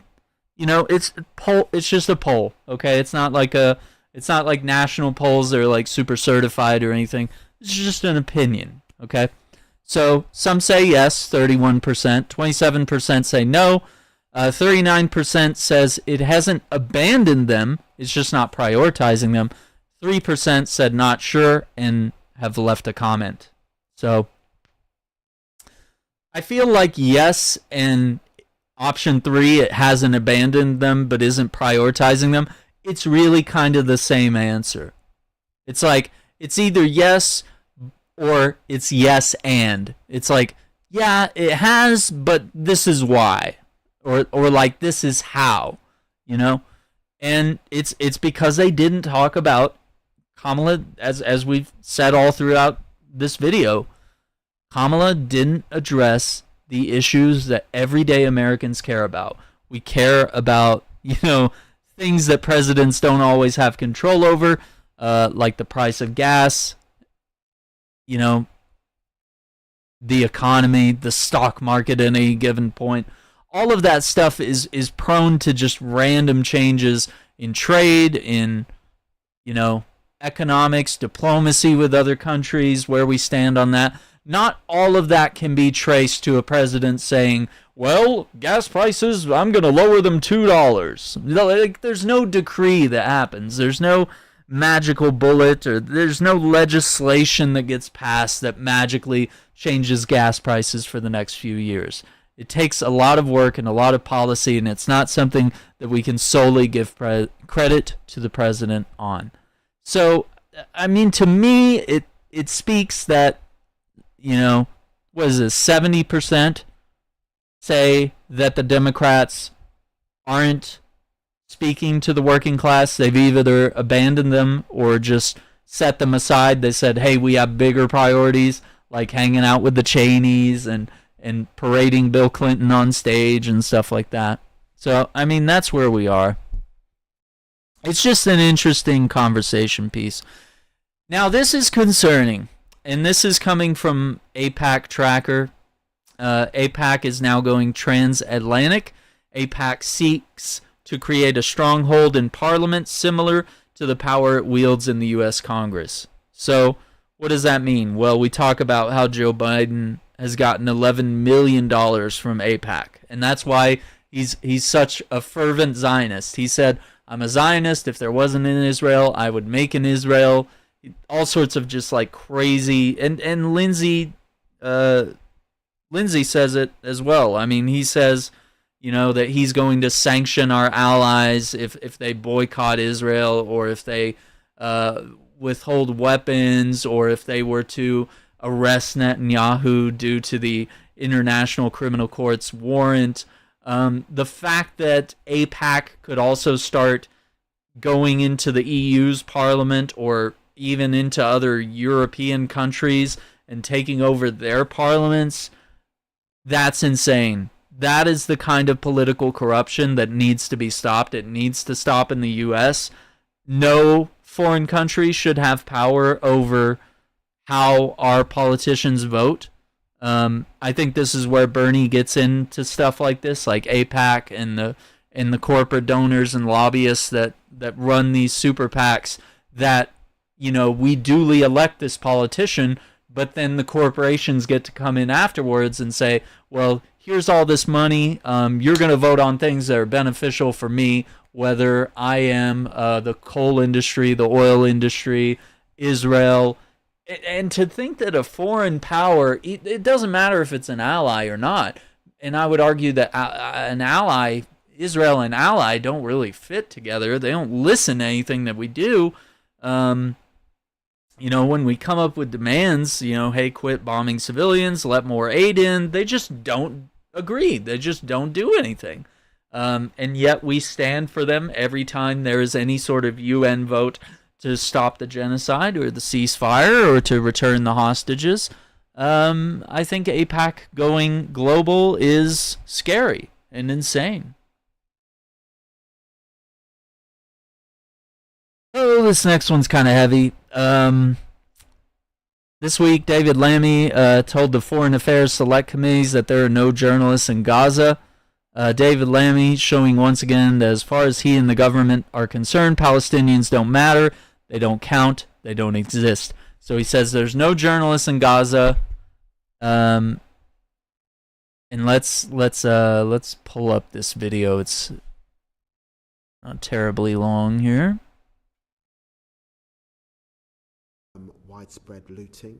There are no journalists in Gaza. There are no journalists in Gaza. Didn't we just... Okay, they're literally panning to journalists in Gaza. Didn't we just watch a video of Hassam Shabbat? Don't we watch videos on the regular from Motaz and other journalists that were or are still in Gaza reporting on the atrocities in Gaza? And there's no spin. There can't be any spin when it's literally the dude is holding a camera recording the war crimes and the genocide. You can't spin it. You can't really edit it to make it seem worse or make it seem like otherwise something different is happening. Like, it's a no spin zone here. Okay? You can't spin that. So let's take a look. Saeed al-Tawil was among the first journalists in Gaza to die covering the war. God. An Israeli drone strike has severely injured 2 journalists in southern Gaza. In December, a drone strike killed Al The Jazeera receipts. cameraman Samer Abu Dhaka.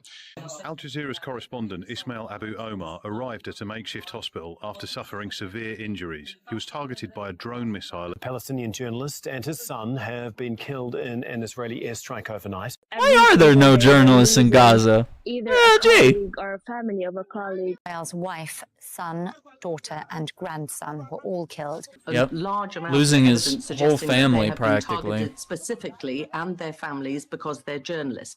Even if if they're wearing press jackets, even if they're clearly marked as press, they know that they are being targeted. More than 100 journalists targeted and murdered by the United States and Israel. And I say that... Hang on, let me go back. As I said, there is now widespread looting. There are no journalists in Gaza. There are no journalists in Gaza. After we just watched Hossam Shabbat. First journalist in Gaza to die covering the war. An Israeli drone strike has severely injured 2 journalists in southern Gaza. In December, receipts. A drone strike killed Al Jazeera cameraman Samer Abu Dhaka. Al Jazeera's correspondent Ismail Abu Omar arrived at a And these are just makeshift hospital after Gazans suffering who severe became injuries. He was journalists. targeted by a drone missile. A Palestinian journalist and his son have been killed in an Israeli airstrike overnight. Every single day we're losing either a colleague or a family of a colleague. Israel's wife, son, daughter, and grandson were all killed. A large Losing amount his of whole evidence family. suggesting that they have been targeted specifically and their families because they're journalists. Even if they're wearing press jackets, even if they're clearly marked as press, they Yeah. know that they are being targeted. More than 100 journalists targeted and murdered by the United States and Israel. And I say that very deliberately because none of this would be going on without the decision in the White House of the United States to assist Israel to murder these journalists. If more than 100 journalists had been killed in, say, Ukraine in a period of just over 6 months, would the global response not have been different? Of course.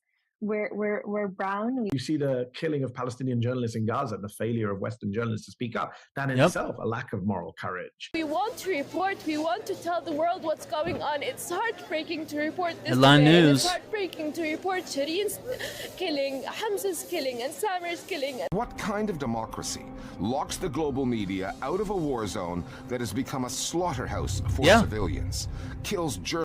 Why does Israel not allow any journalists into Gaza? It's strictly Gazans and Palestinians that are in there. It's just them reporting their own genocide. Like, they won't let Americans go in. They'll let Americans embed with the IDF and watch what they do, and they have to promise not to say anything bad about the IDF. So the IDF is literally the state-run media. It's not groups like this.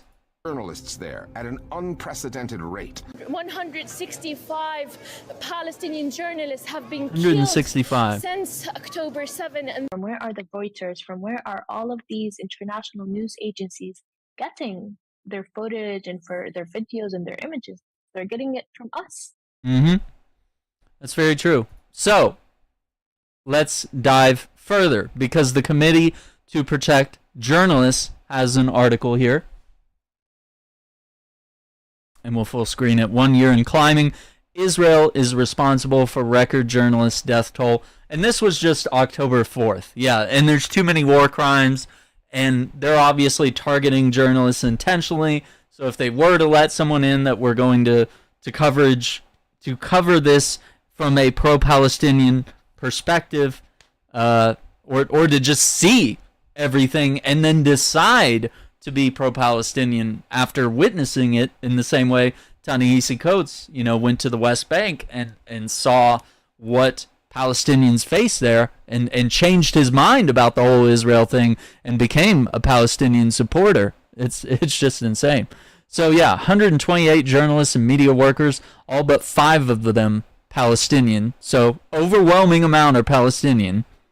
So that's targeting, have been killed. And once again, she said it's the people wearing the blue helmets, the blue press jackets. They're clearly labeled, and that makes you a target. And of course, killings along with censorship, arrests, continued ban on independent media access into Gaza, persistent internet shutdowns, destruction of media outlets, which, once again, they did kick Al Jazeera out of Israel. Displacement of the Gaza media community have severely restricted reporting on the war and hampered documentation. However, as of October 9th, CPJ's research was able to confirm the following. Unprecedented numbers of killed journalists, 128 killed. in addition to 3 Lebanese and 2 Israeli journalists. 75% of Palestinians were killed by Israeli airstrikes. The rest were killed by other types of fire, including drone strikes, tank fire shootings, and fire of unknown type. At least 5 of the killings were targeted murders of journalists by the IDF, 4 in Gaza and 1 in Lebanon.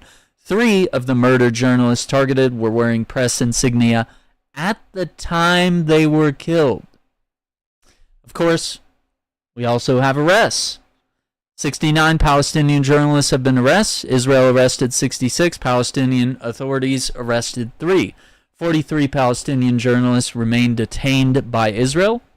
Of this record number being in prison, most were detained by Israel in the West Bank, which once again, no Hamas in the West Bank, and held without charge under Israel's administrative detention law, which allows for indefinite renewal of detention orders. So isn't that interesting?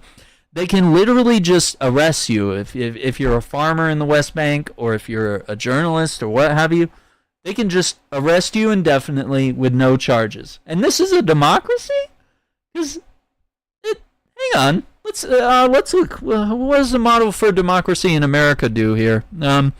Okay, America, we can't just unlawfully arrest you. We have to have probable cause. We have to have a warrant before we can come into your home and arrest you and search your home. Whereas Israel can just barge in your home, claim they own it, arrest you, keep you indefinitely in prison, and then they can also rape you while you're in prison, and none of that matters. Yeah, they're a democracy, huh? 10 of the 43 journalists still in custody are being held under this law. CPJ has 5 journalists alleging torture and mistreatment while in prison. There you go.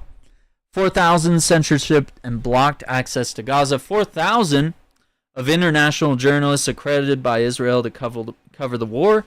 1 international journalist able to enter Gaza to independently cover the war since October 7th. 70-plus news outlets and civil society organizations that have urged Israel to grant independent access to Gaza. 70 is the approximate number of press facilities that the Palestinian Journalist Syndicate reported have been destroyed in the war. 5-plus is the number of media offices shut down permanently or temporarily by Israel. So they banned media outlets, banned articles, government officials, anti-press rhetoric, alleged attempts to control news outlets, and attacks on both international and local reporters in the West Bank and Israel, among other threats, impunity, and lack of accountability. 0 members of the IDF held to account for killing, targeting, attacking, or abusing journalists.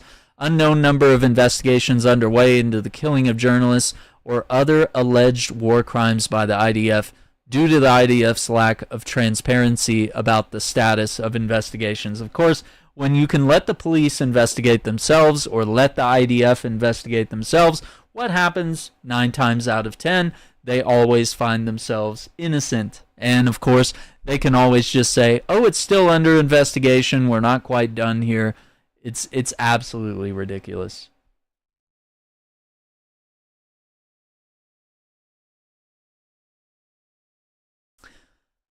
UN's Francesca Albanese is once again 100% right. Netanyahu needs to be locked up. France's Netanyahu immunity claim from the ICC has no legal validity. She is a UN reporter. And we watched some video on her stuff earlier.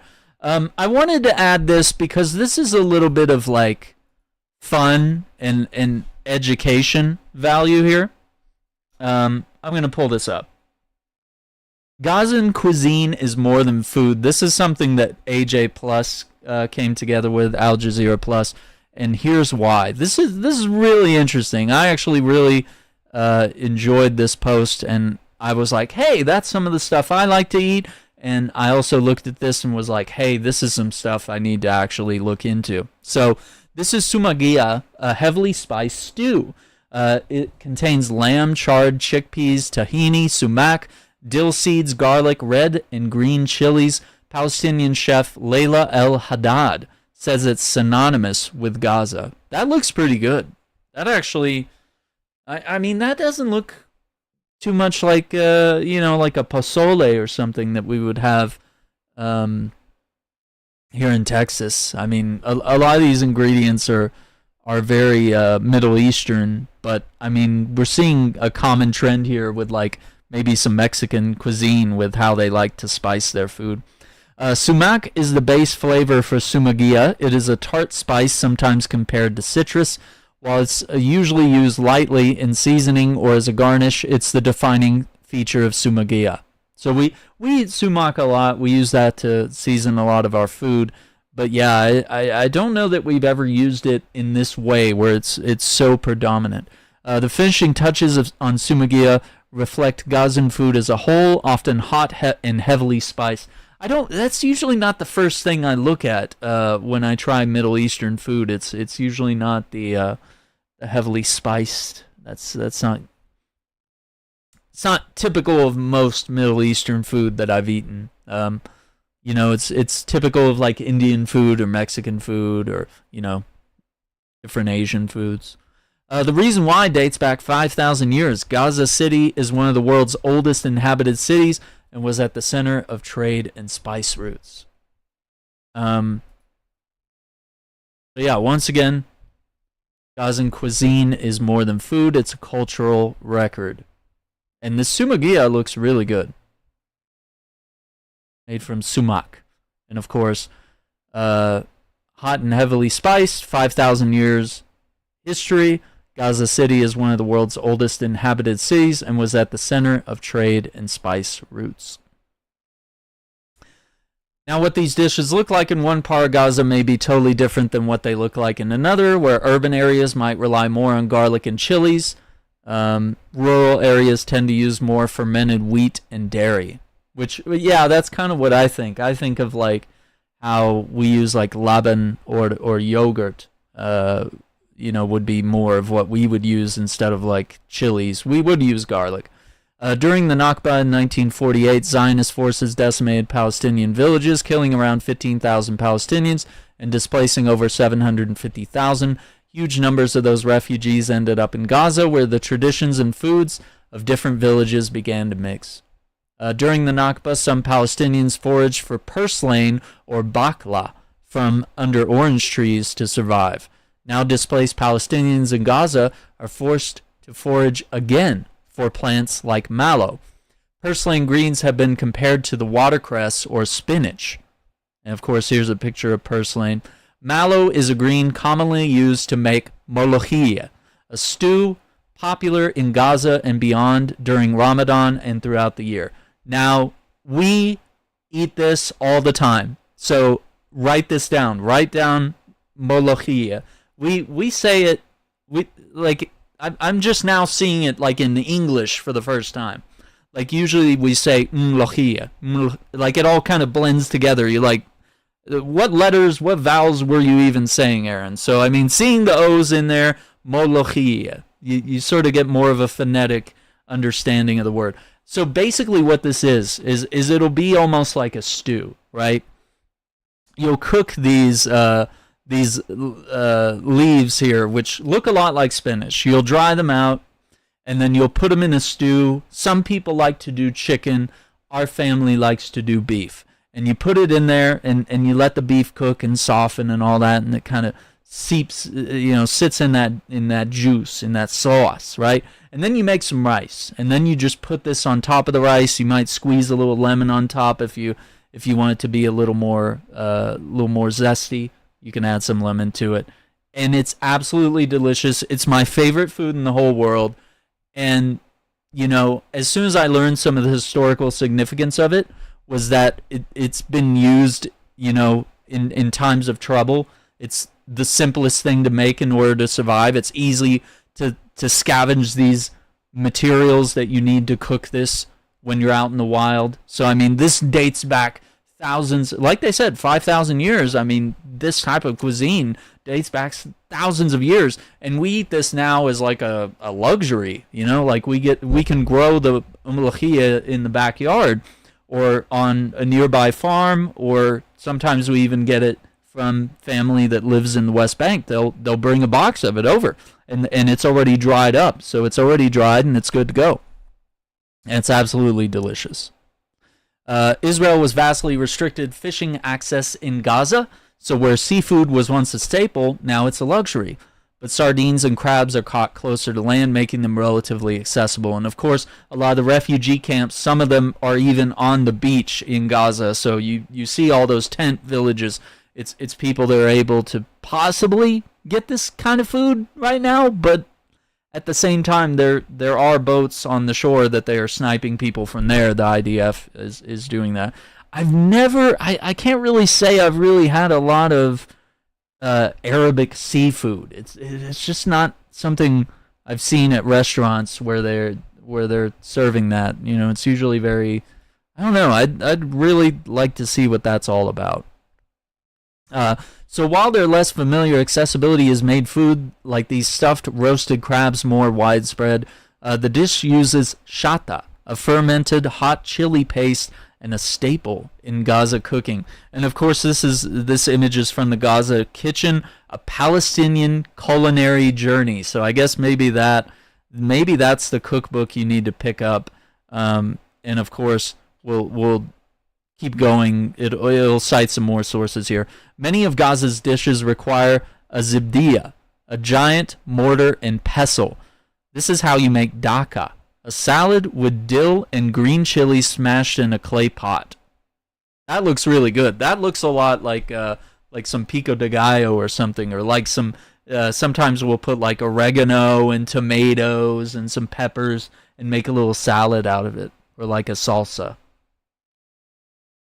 Yeah, they have a water border, so it's like, why have I never tried seafood? Well, a lot of my family's from the West Bank. There's no, not a lot of water there, not a lot of beach. But if you're in Gaza, then it's like, oh, okay, so it's a totally different type of Middle Eastern food. And it's really, really fascinating. So food is a testament to the enduring spirit, I think, and the dignity of the Palestinian people in Gaza. So this is Layla El Haddad, Palestinian chef, author, and journalist, and of course, her book is The Gaza Kitchen, A Palestinian Culinary Journey. Yeah, definitely check it out. Definitely check it out. I'm hungry now. Okay, I got to see if we can get through some of these articles here. Starvation's destroying our bodies, minds, incapacitating us, and this is the goal. And while Israel may hope that we starve in silence, we will not. The world can and must stop the starvation of Gaza.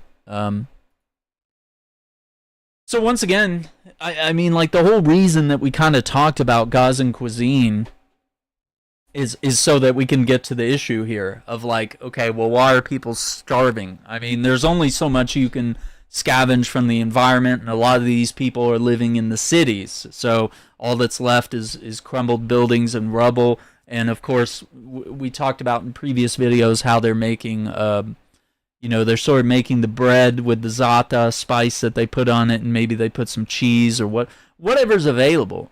But I mean, they're basically surviving on like bread and olive oil and za'atar, which is literally a spice. We would say it's quite similar to oregano.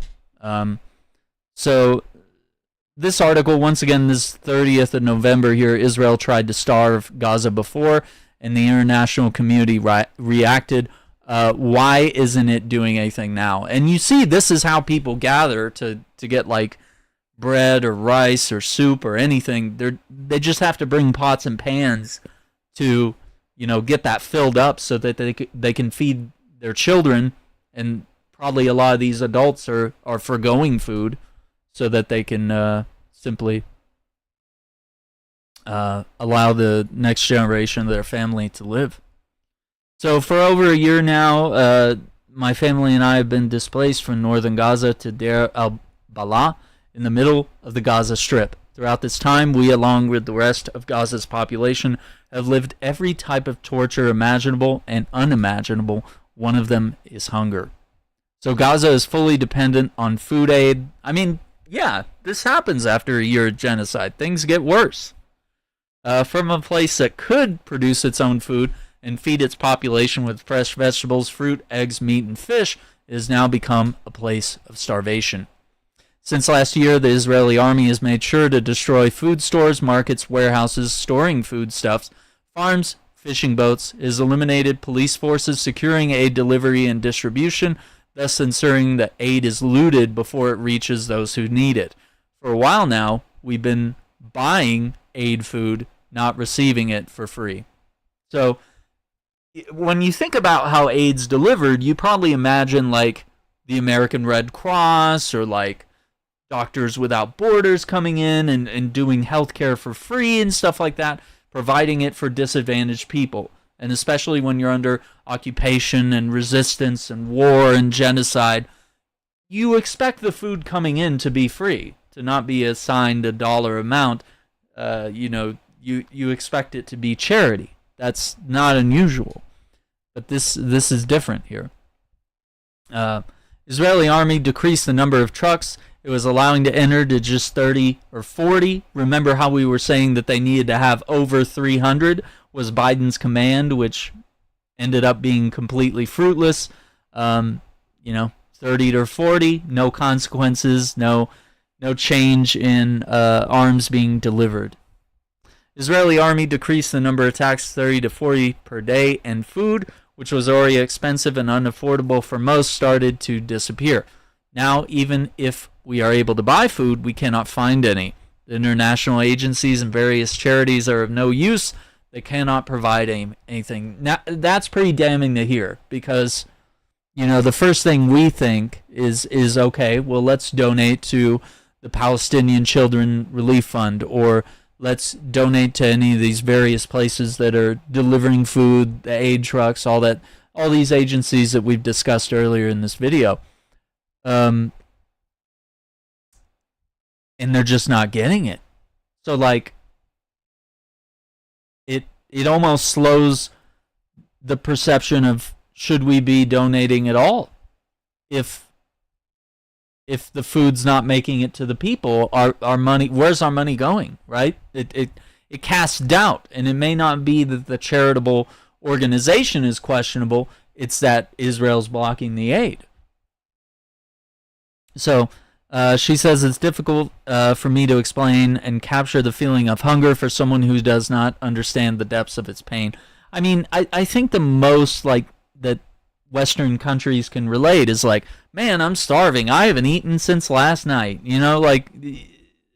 It's like we think about how we go maybe a few hours a day without food, or we oops, forgot to have breakfast. Oops, I skipped lunch today. That's the worst that most Americans have to worry about.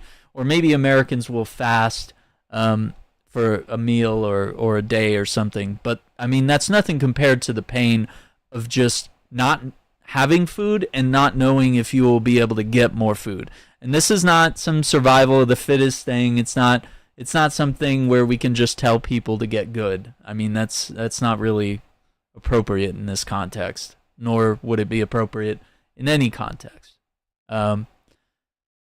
So it's more challenging to explain the experience while being under constant bombardment and shelling from Israel for more than 400 days now.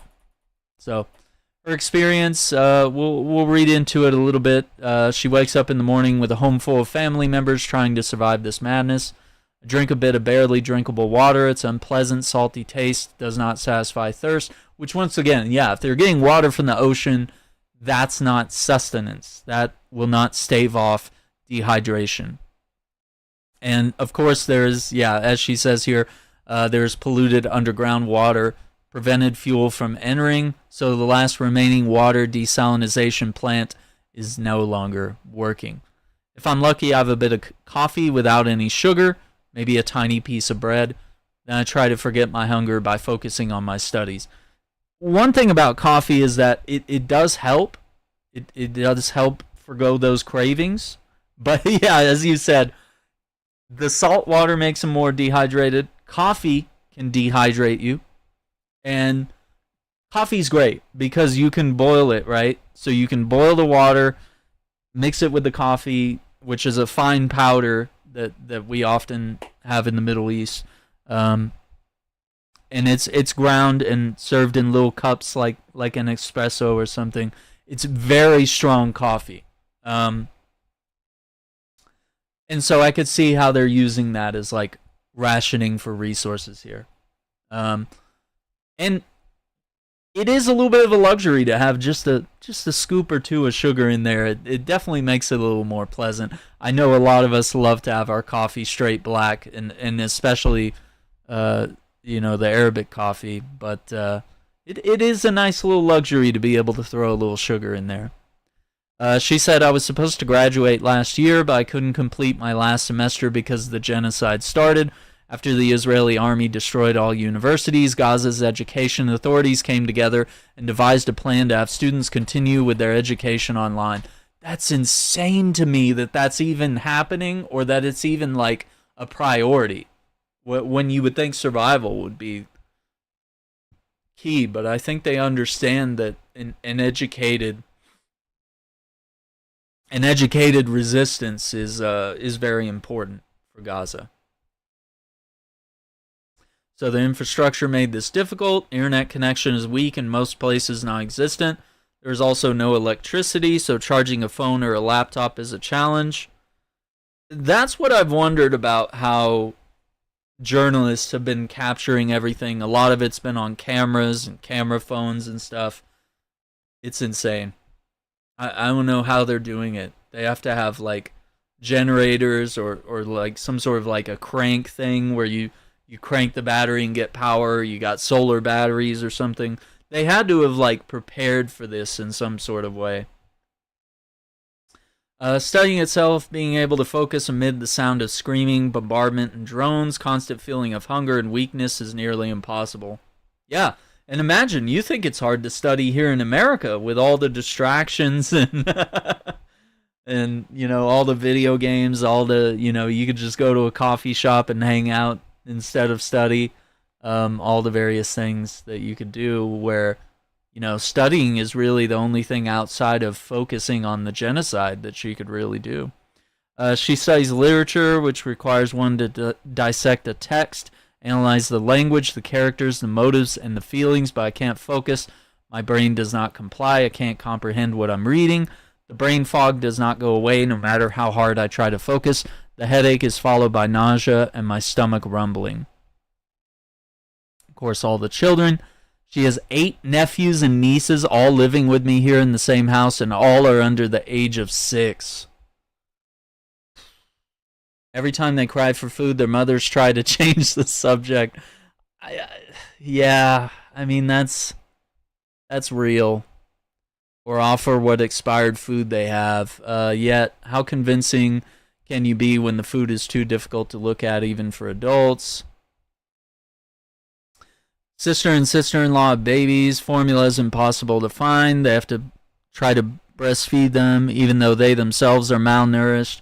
Imagine how you breastfeed a newborn on emptiness. I mean, yeah, that whole thing requires the woman to be healthy and fed for that to even flow. The Gaza health authorities reported 28 children died from malnutrition this spring. There's been no update to this number since then. We can only imagine how many babies we have lost to starvation.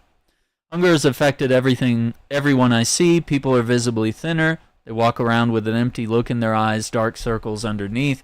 The streets are filled with children, elderly people begging for food. I see misery and hunger everywhere I turn. I'm going to link this article because there's a lot here, but that's Noor Alassi, a poet and writer based in Gaza. Just extraordinarily courageous, and it's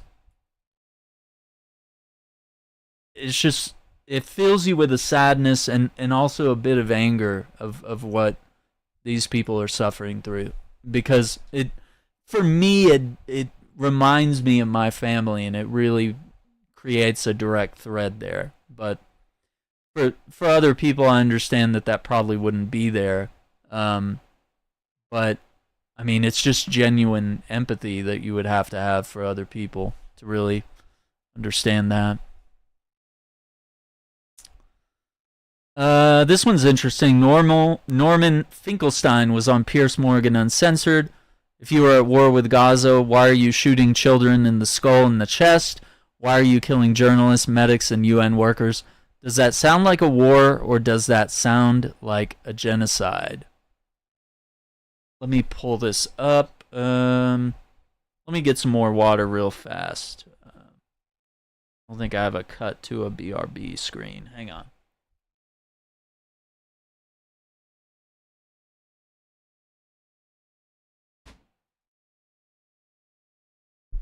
All right.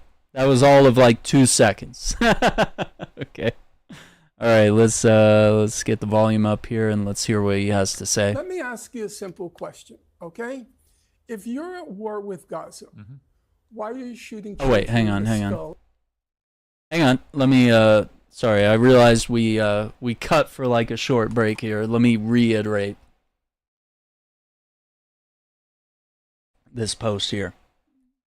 So it says, if you're at war with Gaza, why are you shooting children in the skull and in the chest? Why are you killing journalists, medics, and UN workers? Does that sound like a war, or does that sound like a genocide?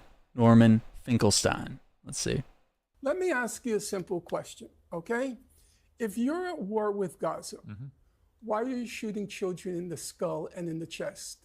The New York Times published an article on that, came under a lot of flack because they published that article. They said we can't refute the evidence. We have the x-rays in front of us. They're shooting children in the head, in the skull, and in the chest. If you're engaged in the war in Gaza, why are you killing journalists? Why are you killing medics? Why are you killing UN workers? If you're engaged in the war with Hamas, why is it that Human Rights Watch just this past week put out a report? They tell people where to flee. They say, go to the safe zones. Human Rights Watch says, when the people are directed, they're being shot at the road. But are you seriously saying, but hang on. Don't interrupt, Piers. Let me respond. When you get to the safe areas, I understand. I've already made that point. They bomb you again. 2,000-pound bombs. I've made that very point. Does that sound like a war? No, or does that sound like a genocide? Yep, he won't say genocide. Piers will never say genocide, but it absolutely is. I don't know if he's being paid by the Israel lobby, but it's just evil to me that you can't understand or empathize with that point or understand it. They can call what's happening in the Ukraine a genocide, but they can't figure it out for Palestine. So, yeah, it's crazy. He would lose his funding, right? This one's just kind of one of those, I guess you would call it like an incongruency here.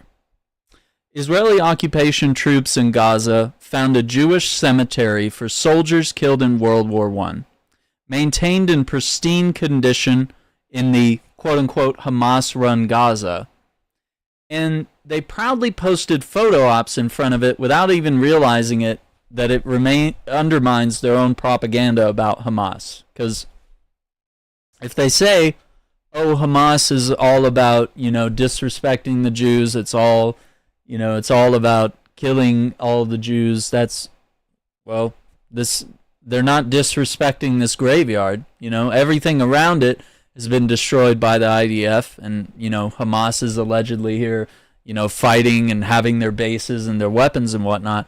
But this perfectly maintained World War I graveyard for Jewish soldiers is maintained. And then, of course, the IDF troops pose for posturing, which is probably more disrespectful than anything else that has been done. I think it's right on that. This is interesting. Mahmoud Abbas, president for the Palestinian Authority, has nominated Rahi Fatou to take over if he's unable to continue in his post due to poor health. Here's why he's nominating a successor now and how the succession process would unfold. Now, a lot of people are not really thrilled with this because it's not like a democratically elected official, and no one's really crazy about either of them. A lot of people would say that Mahmoud Abbas is the one who might have gotten these 44,000 Palestinian people killed, injured people, starving countless others. That criticism, or that fact rather, is all of Abbas and his presidency. So him nominating someone, it's just insane. So Abbas is 89. He leads the Palestinian Liberation Organization, or PLO. He was elected president of the PA in 2005. A year after their then leader, Yasser Arafat, died. Now, why is this important? Because a lot of people like to say that, well, Palestinians voted for Hamas. They voted for this guy that started this war, which has led to a genocide, right? But 2005, okay, let's look at that year. If you were born in 2000 or 2005, you're 20 years old now, or you're 15. You're not of age to vote. So most people there in Gaza, not old enough for that. The people that voted for this guy are either dead or probably regretting the vote, to be accurate. Yeah, they would have destroyed that graveyard decades ago if that was true. Yeah, I mean, if you truly had all this respect and disrespect and disdain for all Jews, then you would destroy their graveyards and their monuments in the same ways that they're destroying your churches, universities, schools, mosques, holy sites, even Christian holy sites, right? We're losing all that. And so this article, I'm just going to leave links to all this in the description. But the Palestinian Authority, what it is, who's behind it, and why is Abbas still president, and what does it have to do with Hamas? The article kind of dives into that a little more and gives you a little bit of background. And there's some videos there too. It answers a lot of questions. It's really good. But yeah, I think he's probably concerned for his life, or he's really trying to secure the future of what happens next. But apparently him and his circle, they still have a lot of power. They still have a lot of money. So I don't know. We'll just see how it all turns out. We have a few more things to get to. Once again, I think almost any time I see a video with Francesca in it, I absolutely have to check it out. We cannot wait for Francesca Albanese to be completed before acting. The ICC arrest warrants constitute an historical. It came too late. It's the first time that leaders who are considered Western, because Israel is part of the Western Bloc eventually, like all liberal democracies birthed from settler colonialism. A number of states have said that they will not execute the arrest warrants, like Hungary. Another number of states are making excuses, are saying, like Italy, they will have to interpret what the ICC arrest warrants mean. That there is nothing to interpret. Yeah. There's an order from the highest criminal judicial organ in the world that needs to be executed. And now also France, it's confusing the interpretation of the ICC. So this explains that political convenience continues to overshadow the force, the strength of international law. This is a way to destroy, to invalidate, to nullify the protection function that international law offers. The evidence of direct intent has become more and more available, more and more ostentatious, because it's clear that Israel has destroyed Gaza and is destroying life of the Palestinians in Gaza, also as part of its decade-long effort to eliminate Palestinian life, Palestinian identity from what remains of Palestine. There should be accountability for acts of genocide, because the intent to destroy, the determination, the mindset to destroy is fully evident. The Palestinians cannot be protected effectively if it's not understood the serious threats they are facing. It's common sense, man. The use of the genocide related terminology it faces less hostility than before. It's more common. I do see that even in the language of the ICC arrest warrants issued to, in particular, to two Israeli leaders, there is a reference to creating conditions calculated to destroy the group, so or to cause starvation or death. So this is language that resonates with the genocide analysis, but unfortunately, member states in the West are not acting accordingly. When it comes to Israel, there is including in the UN, there is reluctance to treat Israel for what it does, right? For the acts and conducts it maintains, especially vis-à-vis the Palestinians, but today also vis-à-vis the Lebanese. I do not think that the ceasefire in Lebanon will have any impact on the ceasefire in Gaza, because there is Israel had its own concerns and reasons to enter a ceasefire with Lebanon, while there is no pressure from inside and outside that is significant enough to force Israel to stop its assault in Gaza. The new US administration looks as pro-Israel as ever, so chances are that the situation will continue to worsen. Therefore, it's upon us, ordinary citizens from everywhere, to mobilize to make sure that our policymakers abide by international law and do suspend their ties with Israel, military, strategic, economic, political. This is the time to think of sanctions, and this is the time to treat Israel as it is, as a state that is committing international crimes. Man, she's 100% right on that. Kind of long-winded, but like there were a lot of like little points that had to be chained together. And it's true. It's not something to be interpreted. The court is the one that does the interpreting and analyzes the charges and comes up with a conclusion. This is from a rock band, Fontaine's DC acceptance speech for winning the album award. I guess they won like best album from Rolling Stone UK 2024 here. Let's pull up the video and see what he has to say. This is interesting. I don't know. I just think there's only a couple of words to say here. It's kind of weird. It's the first time it's said all night, but I'm just going to say, free Palestine. Free Palestine. Free Palestine. Fuck Netanyahu and fuck Zionism. Free Palestine.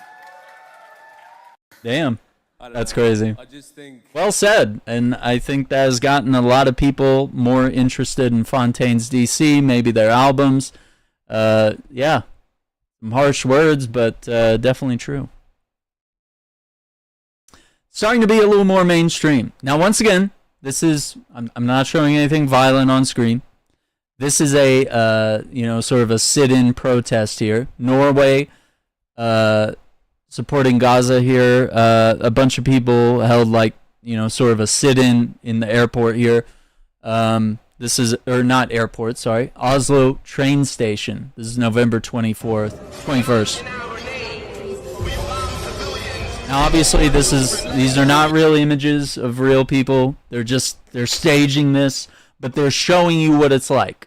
It's dead bodies of children and young people and doctors, and that's why they have people dressed up in the way that they are. It's to send a message to show you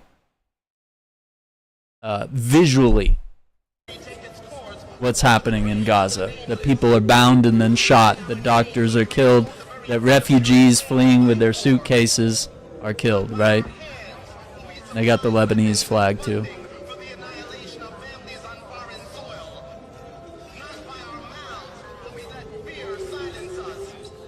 Yeah, so showing them blindfolded and, restrained and stuff. Yeah, and even putting names and faces to it is incredibly powerful. So once again, none of this is real, but it is a depiction of real things that are happening in the world. And there's the press jackets too.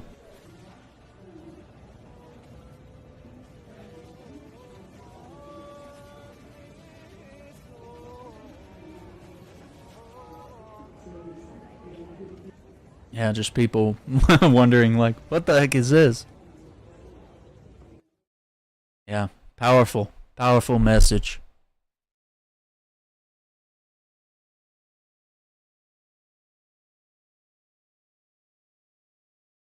We've talked about Pope Francis criticizing the military attacks by Israel that go beyond mortality after he was asked about Israel's recent escalation of attacks in Lebanon that targeted top Hezbollah commanders. Francis made the comments while en route home from Belgium when reporters asked him to weigh in on Israel's airstrike that killed Hezbollah's longtime leader Hassan Nasrallah on Friday. Strike in Beirut targeted an area greater than a city block and reduced several buildings to rubble.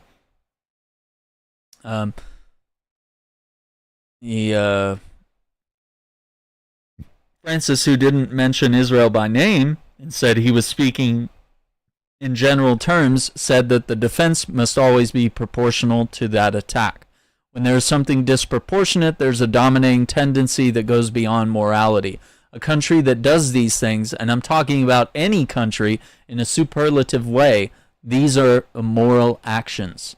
He said that even if war itself is immoral, there are rules that indicate some morality.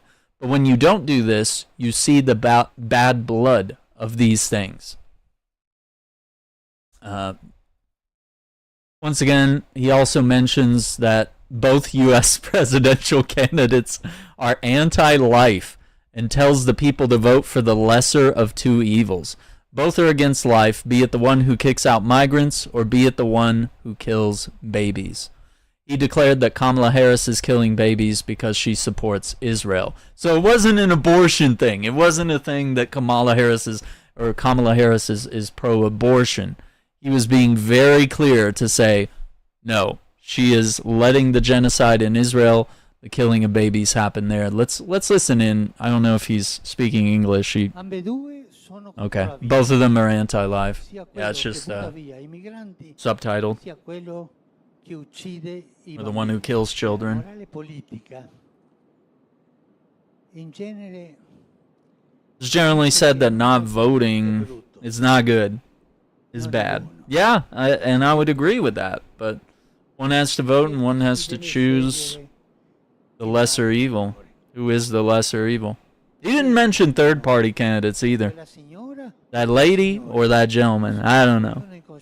Everyone in conscience thinks and does this. Yeah.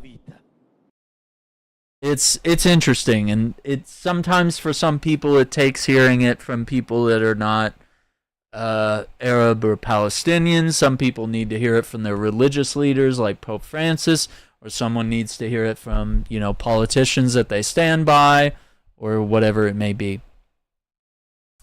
World Central Kitchen pauses operations in Gaza after 3 aid workers are killed in an Israeli airstrike.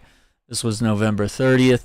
IDF said that one of the 3 aid workers killed was a terrorist. So the IDF says one of them is a terrorist. So it doesn't make sense to me. I highly doubt any of them were terrorists because IDF is like the boy who cries wolf. Like, they cry wolf so many times, they're all terrorists. Everyone in the World Central Kitchen, all the UN workers, all the journalists, they're all terrorists. Everyone in the hospital, they're terrorists. Even the babies, even the pregnant women that they're shooting, they just call everyone a terrorist. It's a convenient cover term that they can use. So yeah, that is a report from Sky News. So yeah, this is what happens. I mean, you kill innocent people, and it causes these organizations like the World Central Kitchen, like various UN and NGOs that come in there to, feed the hungry, clothe the naked, heal the sick, whatever it may be. you kill enough of them, they suspend their operations because they realize this is a hostile zone. And even the military that should know to protect us and not to shoot us, that neither side should be targeting us, although it is exclusively Israel that is killing all of these UN journalists, anyone doing any sort of charitable work are being expressly targeted by the IDF. This is this next one's a post from Blue Sky, and it's a quote, and it brings up a discussion here. And I wanted to address it here because rather than go in the comments myself, and I'm not asking anyone else to brigade in the comments either, let me just frame that. Okay, so from Blue Sky here, which has been an alternative to Twitter here, it says here, the 1/3 or so of the electorate who chose not to vote, they could be their own party, yeah, you could have a third party in America, are just as responsible for what's coming as the people who voted for him meaning Trump. Inaction was an action. And so Elie Wiesel says here, a Romanian-born American Jewish writer, professor, political activist, Nobel laureate, and Holocaust survivor, says, always take sides. Neutrality helps the oppressor, never the victim. Silence encourages the tormentor, never the tormented. So earlier we were talking about, like, you got to vote for one, right? The lesser of two evils, as it always ends up being almost every election. Of course, in this election, it was two people that were pro-genocide of Palestinians, so there was no right answer. Now, this person, Tara, is saying that, in essence, if you voted third party or didn't vote at all, then you're responsible for Trump. Is that true? Not necessarily. Because even if Kamala Harris had every single third party vote that went to Jill Stein or RFK or anyone else, and RFK tried to pull out in most of the states, but there were some states where it was too late, so he was actively competing with Trump. But once again, these are people that don't even get 1% of the vote, and that don't even, they rarely even capture like a district in a state. Like they don't, there's no county where they hold a majority, you know? So are in some elections, are we having more third party votes than ever before? Yeah, there's, hundreds of thousands or what have you, but it's not enough in any one specific area to have changed the outcome of the election. So Kamala Harris didn't lose because of third party voters. She did lose, however, as Tara says here, that some people stayed home, right? Inaction is an action. So people who chose to stay home and said, wow, both candidates are really horrible, I'm just going to absolve myself of guilt and not vote for either one. I'm going to put the power in someone else's hands to make the decision for me.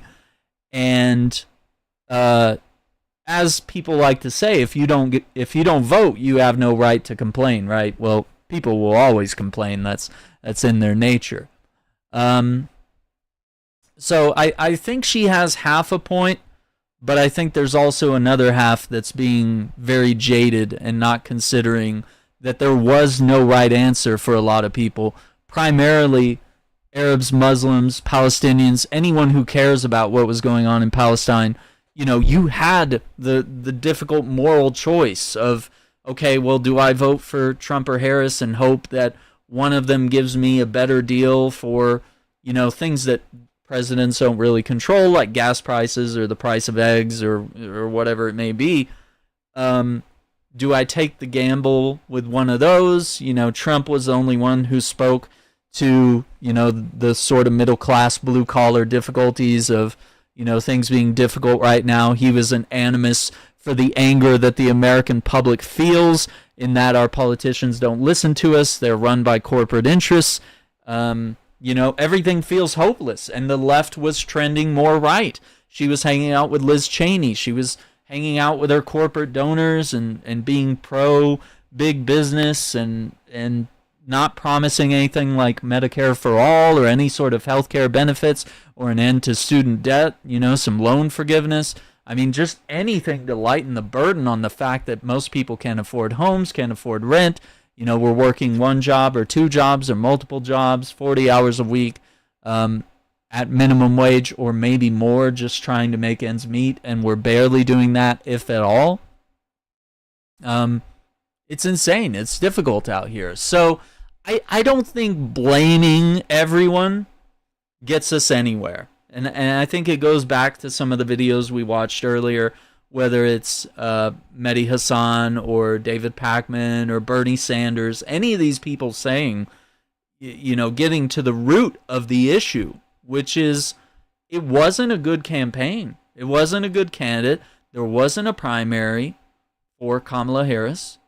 She was just chosen by the Democratic Party. They kicked out people at the DNC. The DNC wasn't a good look. Parading the Cheneys and Bill Clinton and Torres to tell Muslims how jaded they are and how we don't need them. Well, they lost 22,000 votes in Michigan. So if Democrats were so bold to say, oh, we don't need the Muslim vote, they don't really count for much, or we don't really need to take a stronger or a different stance on Gaza, that's such a minuscule portion of the vote. How does it feel now?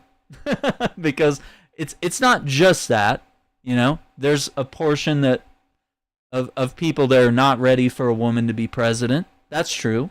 But it's also not true in the sense that there are places around the world where there are female presidents and prime ministers. And even in Mexico, you have a female president there. So it's not that America's like behind the curve or like super racist or super misogynist or sexist in any way. There is that, and I'm sure there's a lot of that, but it's just one of the many problems, right? Corporate Democrat, woman, prosecutor, cop, right? Like some people have a whole thing about not wanting to vote for a cop, right? Because, we want changes to the justice system, the abuse of power, the fact that police can do horrible things and they can kill people in their custody and never be held to account because they're protected by their police unions. And if they do get suspended or fired or what have you, another police station across the country will just employ them and they're back in business. So, we want substantial changes across the board. And we arguably probably wanted a more progressive candidate. And I think if the Democratic Party learns something and actually wants to win after this, it's not that we didn't lean far right enough to appeal to everybody. We weren't moderate enough to just be the middle ground here. No, you're two fucking parties. One's the left, one's the right. There's plenty of shit you can do in the middle, but like left needs to stay left because right is going farther right. They're going off into authoritarianism, fascism, and all this stuff. They're leaning into the crazy stuff on that end. And the left wing isn't even trying to get into like socialism and communism, all this stuff, But we just want like those progressive policies. And that's where we are. And we're just trying to please everybody that you end up pleasing nobody. You try to appeal for everyone, and you end up with nothing because you tried to fire the shotgun too wide and you don't hit any targets, right? So that's where we are. I don't know. It's an interesting discussion, but I could imagine just, posting any sort of response and getting just clobbered in the comments by people, using all sorts of hateful and racist and bigot terminology here, or just, I voted, but I was very against voting, to be 100% clear on this issue. It's difficult and it's challenging, and it's definitely an issue that I waffled with up until the very day of the election. I was pretty adamant that I was like, I don't think I have a moral duty, and at the same time, I need to see things get better in this country. I don't really see that either candidate of the two main parties was going to deliver that. So I don't know. We'll see. We'll see, but blaming everyone, probably not going to get us anywhere. We just have a few more things to get to here, and we'll wrap up. Model for apartheid: residents of this Palestinian village pay taxes in Jerusalem, but are forbidden to enter it. This is November 30th. The inhabitants of Numan, in southeast Jerusalem, are residents of the territories, and as such are not allowed to enter the capital. Other residents of the territories are banned from visiting the village, which pays municipal taxes but receives nothing in return except demolished homes. Here's where Kafkaesque gets a bad name, as does apartheid. So, once again, let's check this out. A model for apartheid: residents of this Palestinian village pay taxes in Jerusalem but are forbidden to enter it. The inhabitants of Numan in southeast Jerusalem are residents of the territories, and as such are not allowed to enter the capital. Other residents of the territories are banned from visiting the village, which pays municipal taxes but receives nothing in return except demolished homes. So here's where Kafkaesque gets a bad name, as does apartheid. A lovely village called Numan, perched on a hillside, is caught in a vice. Hardly anyone leaves, hardly anyone enters. This complicated policy relating to entering and leaving this internment village are obviously those of apartheid and of occupation. You can read more at haaretz.com. But what's interesting about the article is that they're literally, like, you're literally paying taxes, and what do you get in return? Well, you're in the West Bank, so they're demolishing homes, they're arresting people for no reason, and of course they can just detain those people indefinitely without assigning any sort of charge or crime to it.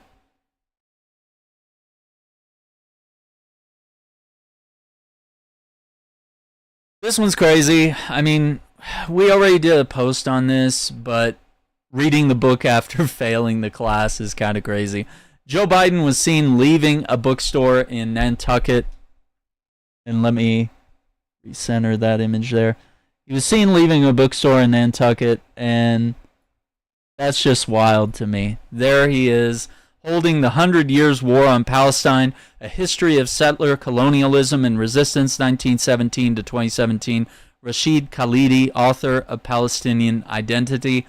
It just feels weird that he finally wants to read on Palestine when he literally, in the last 50 days or so of his presidency, where he has no real power to bring about any change. I mean, I would love for him to just, throw up some sort of crazy presidential order or something, or just stop weapons or funds from going to Israel, after reading the book. It'd be such a too little too late thing, because Trump would immediately reverse it in less than a month's time. I don't know. I see that some people are mad and they're angry and they're grief stricken by seeing something like this. After seeing him be so adamantly a Zionist and Mr. I'm a Zionist. If there was no Israel, I would make one. $11 million from AIPAC. I mean, to see him doing this it's a slap in the face. But I don't know. It's either a PR move that he knew he would be seen doing this, and maybe he's all of a sudden going to be a Palestine advocate in later life as a lobbyist. I doubt it. It's just, I don't know what's to come of this, but I'm fascinated if there's any sort of follow-up to this, whether it goes on his bookshelf or he actually reads it and has something to say on it, like Obama has. I don't know. I'd like to see.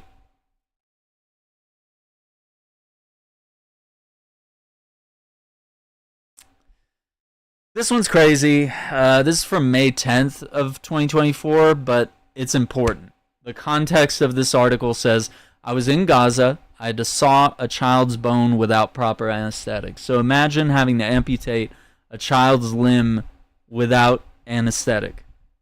Children usually don't know that kind of pain. And it's a good thing that there's technology and medicine in this world, that most of the time when we have to do things like this, you know, provide healthcare to a child where they need an amputation or something, we can give them sedatives. So Haaretz is reporting sedatives by the crate, November 30th, how Israelis can help their pets deal with the anxiety of war. So once again, it's just showing the inequality that Israelis are over here and they're hearing the bombings in Gaza, and it's making their pets nervous the same way fireworks on 4th of July make our dogs nervous here in the States, right? And it's showing that they can give their pets sedatives while people in Gaza have none. And granted, it's not war people, it's not Hamas soldiers, it's innocent men, women, and as we read here, children. Okay? So that's where we're at. Comparing who's got the sedatives. Mehdi Hassan has another video for us, and we're going to check it out as we take a look at these last couple articles I want to get to. Mehdi Hassan says, I did a deep dive into Kash Patel when I was at MSNBC. In case you're interested, he's a deeply strange and alarming and sycophantic figure.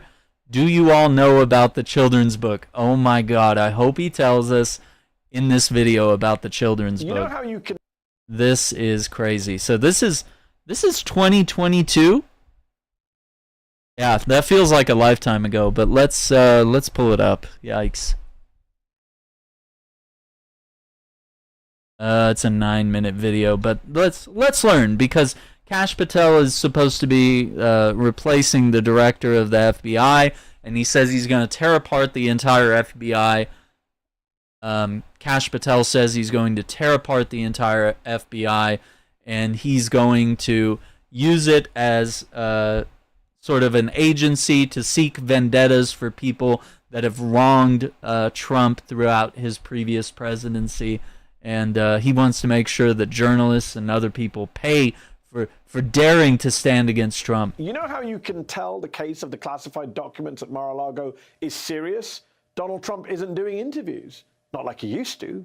But in his absence, one Trump proxy is all over right-wing media. Surely he can explain all this. I'm glad you got here, Surely man. He can help I appreciate the live phrase viewers. Trump Appreciate used in his the message to the Justice likes Department. and the subscribes. Look, it starts and ends with Russiagate. Up through the January 6th nonsense, to Ukraine impeachment 1, carried out to the Hillary Clinton email investigation scandal, to the Hunter Biden laptop. We have the same rinse-repeat operation by the Democrats or the radical left in the media. The same corrupt FBI government gangsters, the same agents that were involved in Russiagate. They want to hide the corruption of the FBI and DOJ. What the deep state does is they fight back by attacking us personally. And public enemy number one has always been Donald Trump. This is what the Mar-a-Lago raid was about. This farcical raid operation that the DOJ... Dude, he had classified documents, so he was refusing to return. He was storing them in bathrooms, dude. Politicians who are acting as FBI agents. Wow, that's a cool, measured character. Meet Kash Patel, the man making those baseless claims you just heard. I guess this is why Mehdi doesn't have a show on MSNBC anymore, and why he had to strike out as independent and forms a Teo. He was speaking the truth, man, and he was not pulling punches, He is a former which is Trump unpopular, Department official which is who why has been independent deputized media by is the former soaring more president to be than his representative to more the than National Archives over those missing mainstream. documents. If Trump is going to battle, this is his star lieutenant. And did you notice this wasn't just one appearance by Patel? It was 3 Yikes. different interviews on Fox and Newsmax, all banging the same drum. And this is That's some 2022, serious guys. Message discipline from Kash Patel. That is also a grand unified theory of all the far-right conspiracy theories, the quantum mechanics QAnon. of tinfoil hattery when it comes to this Trump document story. Who is this He's a guy, QAnon really? boy. What's a former Pentagon official acting as Trump's attack dog in this legally sensitive moment? Indeed. It all kind of makes sense if you view Kash Patel's Pentagon job and his current role as loyalty rewards for doing Trump's bidding during his term in office. Patel was so involved in Trump's battles with the intelligence community that the Washington Post's David Ignatius wrote, Patel appeared so frequently in so many incarnations that he was almost a Zelig figure in President Donald Trump's confrontation against what he imagined as the deep state. Patel doesn't exactly fit the standard mold of a Trump stalwart. He's the ice hockey-loving son of Indian immigrants, and he worked for years as a public defender in Miami before joining the Justice Department in 2014. And let's face it, Trump is hard-pressed for defense lawyers who will take him on. But hey, now he's got a guy who has defended accused killers, narco-traffickers, and financial criminals, helping him fight off the deep state. Patel's political career really took off at the start of the Trump presidency when he became a top staffer on the Republican-led House Intelligence Committee. According to two sources who spoke with David Ignatius, the Justice Department would later investigate whether Patel was leaking classified information that the committee had access to. DOJ investigating whether Russiagate Inquirer Kash Patel leaked classified information report. I did not expect that one coming. Concerning the initial investigation. Oh my God! I knew it was bad, but you know, come on. The DOJ has not commented on that publicly. Holy hell! Patel responded to the reporting by Ignatius this week on Newsmax. You know, when the Washington Post spends. Oh my God! Okay, I think they're gonna get into it. But the reason why they're calling him King Donald, this guy wrote a children's book where Donald Trump is the king. So he calls him King Donald, and I guess Patel is like his wizard who helps protect him or something. You gotta be deranged, man, like to write a children's book and insert yourself and other political figures in it as the heroes. Like I don't know. It's Musk doing hit pieces. It's got to be satire, but it's real. That genius journalist over there. Yes. I really hope they mention the children's book. Charming. As with most of Trump's inner circle, any sober look at Patel's resume would suggest he was unqualified for his very senior posts in government, especially his final job in the Trump administration, running the day-to-day affairs of the Pentagon as chief of staff to acting Defense Secretary Chris Miller. Patel was in that job on January the 6th, and he later told a Vanity Fair reporter that he was in regular contact with then Chief of Staff at the White House, Mark Meadows, all day. So a pretty crucial figure. Last year, Patel eventually complied with a subpoena to speak with the House January 6th committee.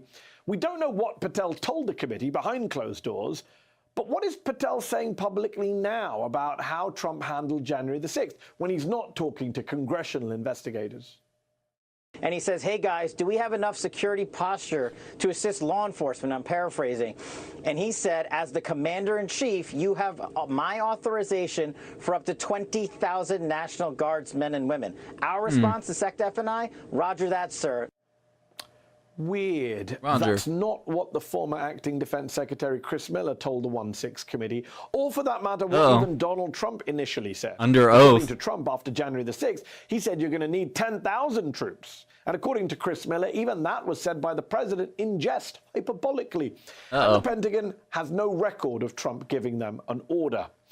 So again, why is Kash Patel the man of the hour to plead Donald Trump's case on TV? Perhaps it's for his ability to spin fantasies to serve Trump's interests. Oh, please. And I don't mean that just as a turn of phrase. Oh, I my mean God. it literally. Yes. Just look at Kash Patel's children's book. Yes. Oh, my God. Look at it. Look at it. He put himself in the book. Look at he put him. He's the wizard. Oh, my God, dude. If it didn't give him money, I would buy this book and have it on stream. Let's listen to him explain the book. Kash Patel's children's book. Let me just go back a few seconds. I mean it literally. Oh my Just God. Look at Kash Patel's children's book. Yes, his children's fiction book titled The Plot Against the King. The Plot Against the King uses characters such as King Donald and Hillary Quinton to tell the story behind the Steele dossier and the Russian collusion narrative. It's about the Steele dossier and the Russian collusion narrative. He turned it into like a medieval fictional storyline. Patel even makes himself a wizard in the book, a wizard who proclaims King Donald's innocence to the realm. Who says Republicans want to ban books? Donald Trump says this book should be in every school in America. Every school in America. But when when Patel's not writing very odd and dare I say, I don't know how you can get through this with a straight face, he's dude. back to his old tricks on right-wing news, running interference. Sycophantic children's books. Patel, I don't want to give them any money happened by because the purchasing feds are that trying to book, block but you from my seeing God, the I would love to explosive read truth. it. He says Trump had some classified documents from that FBI investigation of Russian contacts. Oh my And God. the raid was to keep him from sharing them with you. There's only one problem with that. The Washington Post and the New York Times this week citing... If you were to share that would be that probably falls under a whole bunch of different crimes, like sharing classified documents, selling them. I mean, any of that would be like treason, espionage. I mean, you name it. Sources familiar with the investigation say Depending none on of those who you're documents or any other revealing materials it to. pertaining to the Russian investigation were believed to be in the cache of documents recovered by the FBI during the search of Mar-a-Lago. What was in Trump's resort home, according to a letter from the National Archives, was a cache of more than 700 pages of classified documents, including documents related to special access programs, some of the nation's most closely held secrets. And they were just in bathrooms in Mar-a-Lago, a country club. That's just fake news essentially. from the radical left of the media. But the problem is that info comes directly from the National Archives in a letter they released this week. Yeah, National Archives are not Kash Patel has another rather absurd politically argument for partisan you, or anything. that Donald Trump can work literal miracles with a wave of his hand. Here he is making that case in 2 different Fox appearances this month. Oh my God. The president is the sole and universal arbiter and classification authority in the United States of America. President Trump, as I can see why Trump wants him, because as we talked about in the video about Trump's cabinet nominations, he wants people that are loyal, that are going to serve. He wants yes men. He doesn't want people that are going to say no to him, okay? Because he got some of those his first term, and he realized this time around, I don't want anyone opposing even my wildest thoughts, even if they're illegal or controversial. Authority for declassification. If he says a document is declassified or a set of them, that is it. He can literally stand over a set of documents and say, these are now declassified. Abracadabra, these are now declassified? I bet he can turn water into wine too. Okay, fine. It's more like how Michael Scott from The Office thinks bankruptcy works. Uh-oh. I declare bankruptcy! Unfortunately for Kash Patel, outside experts I can't believe he and did other that. former Trump officials say that's not how declassification works. There still needs to be deliberations and written receipts. Nor does the classification status of any Yeah, it's not a spell, matter to dude. whether he broke the law, as former FBI agent Asha Rangappa told me on this show on Monday. Oh my God. The legal liability that Trump has goes beyond the classified documents. Any official document he has is a stolen government official document and stolen property. So he's on the hook for those. Kash Patel is right in one regard. I can't believe no charges were brought the for all Clinton this. Emails, the Hunter Biden briefcase, the Russia investigation, the Trump impeachment, and the January 6th probe, in the sense that Republican spin masters, right-wing pundits, and Trump world diehards like Patel himself have muddied all of these affairs with partisan conspiracy theories and lies. Still, why am I spending 10 minutes on this guy of all people? You may want to dismiss him as just the latest big-talking Trump flack, but for all his lies, all his belligerence, all his children's book fantasies, it's worth remembering that after Donald Trump lost the election in the closing months of 2020, he tried to install Kash Patel as the #2 man at the CIA, a move that was averted only when Gina Haspel, the CIA director at the time, threatened to resign. Yep. In 2020, we dodged that bullet. We did. But if Trump runs again in 2024 and wins It the happened. presidency, He won in 2024, and Kash Patel is going in as FBI. who do you think Donald J. Trump will want to put in charge of the FBI? Oh Or even no. the CIA? Oh no, Maddie, you can't be right, brother. No. Oh my God, not the picture of Pete Hegseth with the with the white. Look, dude, in my recommended history, the right wing. I can't even say it. All the neo-Nazi symbols that are linked to like neo-Nazi groups. Oh my God. Oh no. It's too crazy, folks. All right. As we wrap these up, according to the Palestinian health workers and journalists, the Israelis seem to be using new weapons that vaporize any human body within a few hundred meters in North Gaza. We talked about how there's like these like projectile weapons where they're like metal cubes that come out of like drones or missiles and stuff, and they just bounce everywhere. And unlike other things like bullets and stuff, you know, that may pass through or bounce around a little bit, they made these like metal cubes in a way that they'll stick in to your body and get stuck in something, so that they, you know, you would have to have it like surgically removed. And, you know, it's hot metal. It's going to hurt you. It's going to burn you. It's going to cause a lot of internal damage. That alone ends up being a war crime. So if they're talking about something that vaporizes human bodies, Gaza has long since been used as a laboratory. The Israelis test weapons, and then there's a spike in global demand for those weapons. We've once again seen there are claims of white phosphorus being used as well, which is also a war crime, because what does white phosphorus do? It literally melts your skin down to the bone. So once again, from Hossam Shabbat here, Director of Ministry of Health in Gaza, Dr. Al Bursh, we urgently need an international investigation committee to uncover what Israel's doing to us. These bombs have terrifying sounds, and when a person gets within 200 to 300 meters of them, they vaporize. He says after speaking with first responders and doctors in northern Gaza, many are reporting the Israeli forces are using new weapons that cause bodies to evaporate on the scene. They describe it as something they have never seen before. And this is December 1st. So this is pretty fresh news, just a few days ago. So, I mean, the war crimes just get worse and worse. Oh boy. So now we're getting back into some of Trump's nominees here. We have Pete Hegseth and his secret history. A whistleblower report. Other documents suggest Trump's nominee to run the Pentagon was forced out of previous leadership positions for financial mismanagement, sexist behavior, and being repeatedly intoxicated on the job.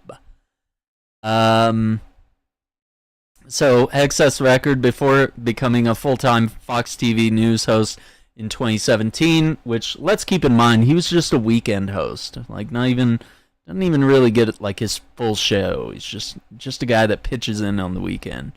Hegseth was forced to step down by both of two non-profit advocacy groups that he ran, Veterans for Freedom and Concerned Veterans for America, in the face of serious allegations of financial mismanagement, sexual impropriety, and personal misconduct. He served as president of Concerned Veterans of America from 2013 to 2016.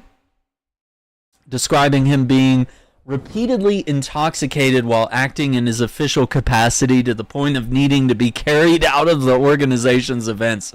Imagine being so drunk that someone has to carry you out. The detailed 7-page report, which was compiled by multiple former CVA employees and sent to the organization's senior management in February 2015, states at one point that Hegseth had to be restrained while drunk from joining the dancers on the stage of a Louisiana strip club where he had brought his team. The report also says that Hegseth, who was married at the time, and other members of his management team sexually pursued the organization's female staffers, whom they divided into two groups, the party girls and the not party girls.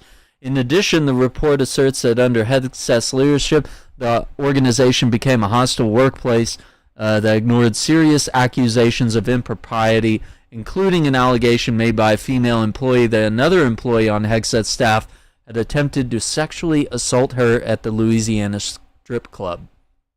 In a separate letter of complaint, which was sent to the organization in late 2015, a different former employee described Hegseth being at a bar in the early morning hours of May 29, 2015, while on an official tour through Cuyahoga Falls, Ohio, drunkenly chanting, quote, "Kill all Muslims," unquote. That's crazy. And this is the guy you want in the cabinet position? Oh my God. This is crazy. Senator Richard Blumenthal, a Democrat from Connecticut and a member of the Senate Armed Services Committee, described the report of Hegseth's drinking as alarming and disqualifying. In a phone interview, Blumenthal, who currently leads the Senate committee that will review Hegseth's nomination, told me, much as we might be sympathetic to people with continuing alcohol problems, they shouldn't be at the top of our national security structure. Blumenthal went on saying it's dangerous. The Secretary of Defense is involved in every issue of national security. He's involved in the use of nuclear weapons. He's the one who approves sending troops into combat. He approves drone strikes that may involve civilian casualties. Literally life and death issues are in the hands of the Secretary of Defense, and entrusting these kind of issues for someone who might be incapacitated for any reason is a risk we cannot take. So yeah, definitely not a partisan issue. If we go down here, the history of alcohol abuse. Here we go.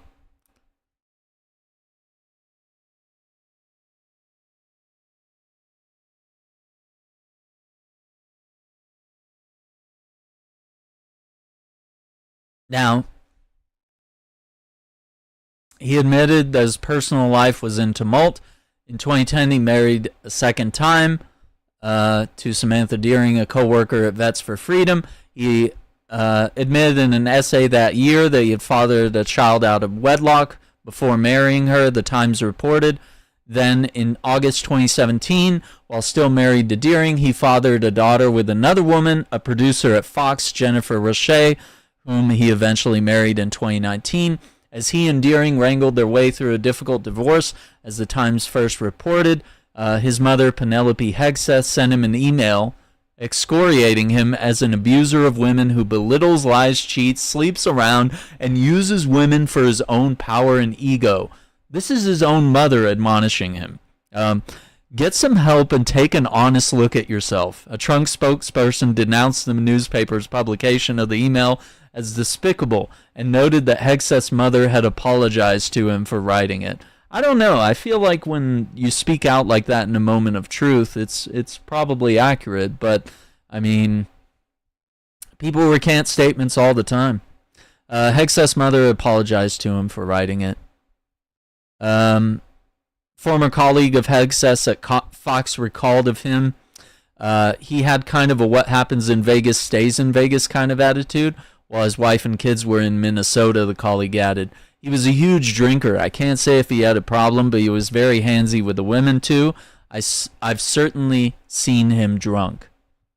And then, of course, it gets into other things where Hegseth had become pushy toward a female attendee at the Republican Women's Group conference.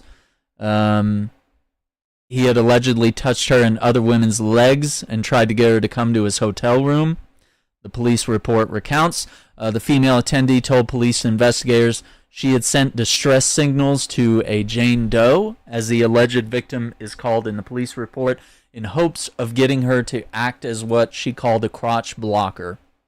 One onlooker told police that she thought both women had been flirting with Hegseth, but a friend of the woman who had signaled for Jane Doe's assistance confirmed her account, saying that her friend had told her Hegseth's advances had been unwanted.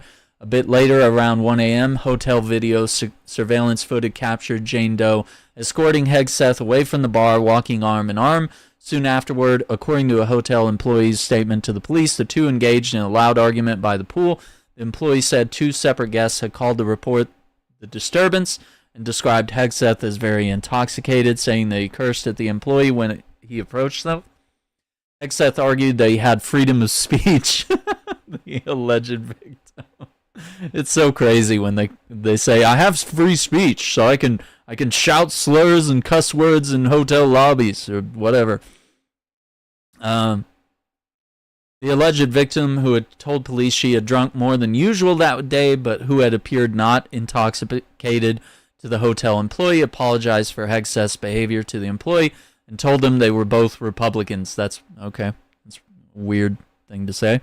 What happened next is disputed.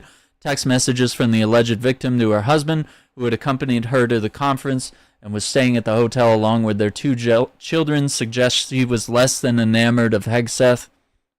He was giving off a creeper vibe and made fun of ladies who were freaking drooling over him, quote unquote.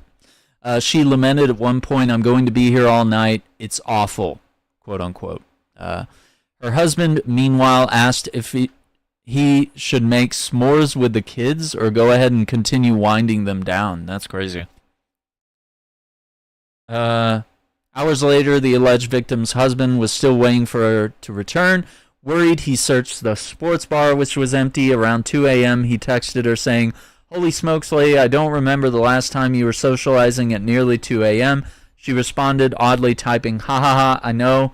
I gotta make sure that F.O. dropping off mid-sentence." He responded, "Doing okay, my love? Worried about you." A few hours before dawn, the alleged victim returned to the hotel room that she was sharing with her husband and kids. She told police later she couldn't recall much of what had happened. Yikes. 2 days later, she started to have frightening flashbacks and nightmares. She told police she hazily recalled Hegseth taking her phone and blocking the door as she tried to leave. She recalled him on top of her with his dog tags in her face. She recalled saying no a lot. 4 days later, after the alleged assault, she went into a hospital and asked for a rape exam. She said that she thought someone might have slipped a drug in her drink and sexually assaulted her. She brought in the clothes she had worn that night. According to the police report, she had developed an infection that could have resulted from a new sexual partner, i.e. not her husband. Oof. She declined to name her alleged assailant, which is not uncommon for rape victims of very powerful people. The nurse was legally required to report the incident to the police, who opened a criminal investigation. At that point, the alleged victim identified her assaulter as Hegseth. His account was different. He told police he had not been intoxicated, but just buzzed. Yeah. He had no memory of being belligerent or being chastised about making noise by the pool, nor having any sexual interest in his accuser. He said he was confused when he stayed in his hotel room for what he had progressed into a consensual sexual encounter. Monterey County District Attorney's Office brought no charges against Hegseth, explaining that no charges were supported by proof beyond a reasonable doubt. Alleged victim and her husband threatened to file a lawsuit, and in 2020, Hegseth secretly agreed to a financial settlement with them, in which he agreed to pay them an undisclosed sum. Both sides agreed to sign non-disclosure agreements, concealing everything about the incident. So that's the reason why you're not seeing Hegseth deny that he raped this woman. There's probably some sort of clause in there, some sort of NDA, where he can't say he didn't do it, but he can just kind of say, like, this was settled, I wasn't charged by the police. Most common people who didn't rape someone would say, no, I would never do that, I've never done that, that's untrue. But I mean, he can't say that, so it speaks. I don't think you have settlements for things like this if there's no particle of truth, and if he is suppressing this so that the story won't get out, so he won't get fired at his Fox News job, So I don't see this as the kind of person you would want at the Department of Defense, right? And then, of course, because the Trump team, didn't do any FBI background checks on anyone, they're blindsided by the sexual assault story. This is the kind of thing that would come up on a background check, and you would make sure that you're hiring the right people who are qualified and don't have a criminal history or any sort of, like with Tulsi Gabbard, where you have a history of support for Syria and Russia, where she is bigger fans of them than she probably is of America. He also failed to disclose he received a copy of the police report in 2021 before the Monterey Police's recent release of it. It just gets crazy. Hegseth just didn't disclose any of that, didn't include the fact that he had paid off his accuser. The series of damning revelations has reportedly infuriated the transition team. when we ask, is there anything else we need to know about, it's usually a good time to mention a police report, a Trump advisor told the Rolling Stone. That's crazy. This is all courtesy of the New Yorker. I mean, they've really done quite a good job here of compiling a lot of this, and you can read some more about it. I'll include links in the description down below. Former Israeli defense minister says Israel is ethnically cleansing northern Gaza. Why can't you say that? Miller responds with, they said it's not their policy. At some point, the U.S. has to recognize what's going on. When you move 2 million people, that is ethnic cleansing. Do you disagree? Miller responds with, we've been clear what we want to see happen. Let's take a look at the video. It's just a few minutes long here.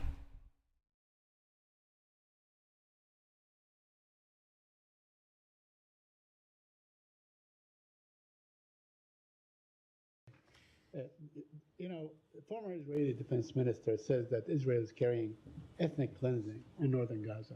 Moshe Ayalon, a very, stalwart Likudnik, and so on. So why is that offensive to you? Why can't you say what Israel is doing is basically ethnic cleansing? So we have engaged with the government of Israel about its actions in northern Gaza. I think those statements refer broadly to the so-called general's plan.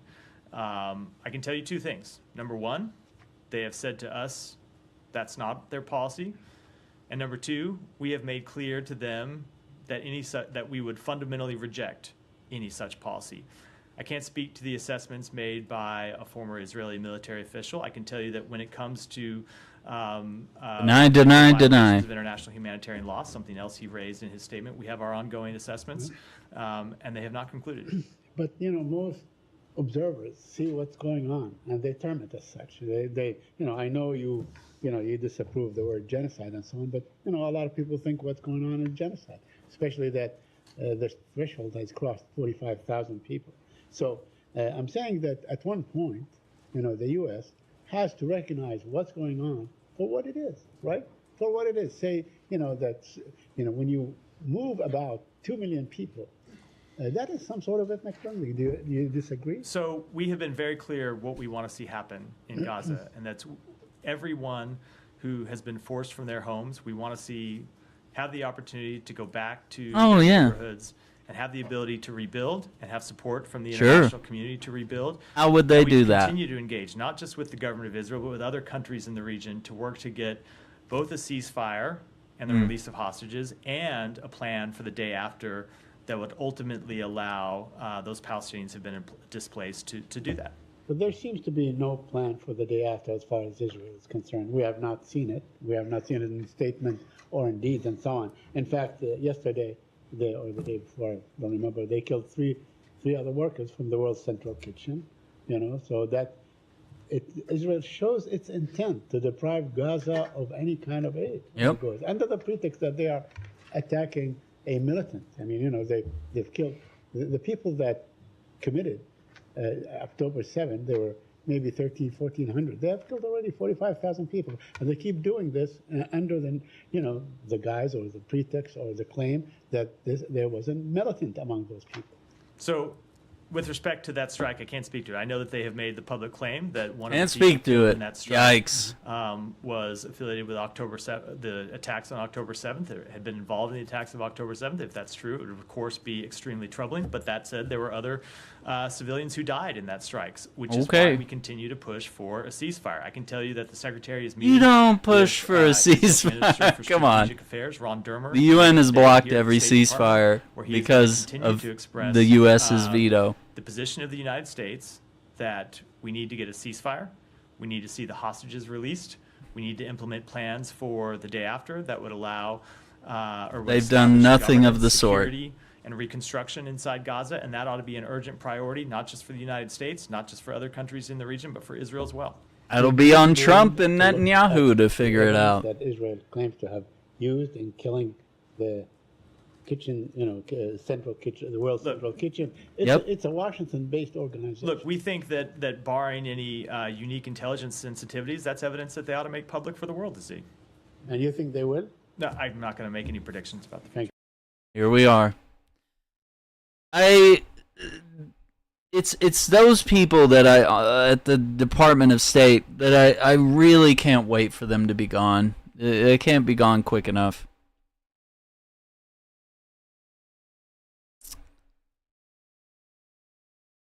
I think we already did the coverage on Hegseth. I just had another article on him.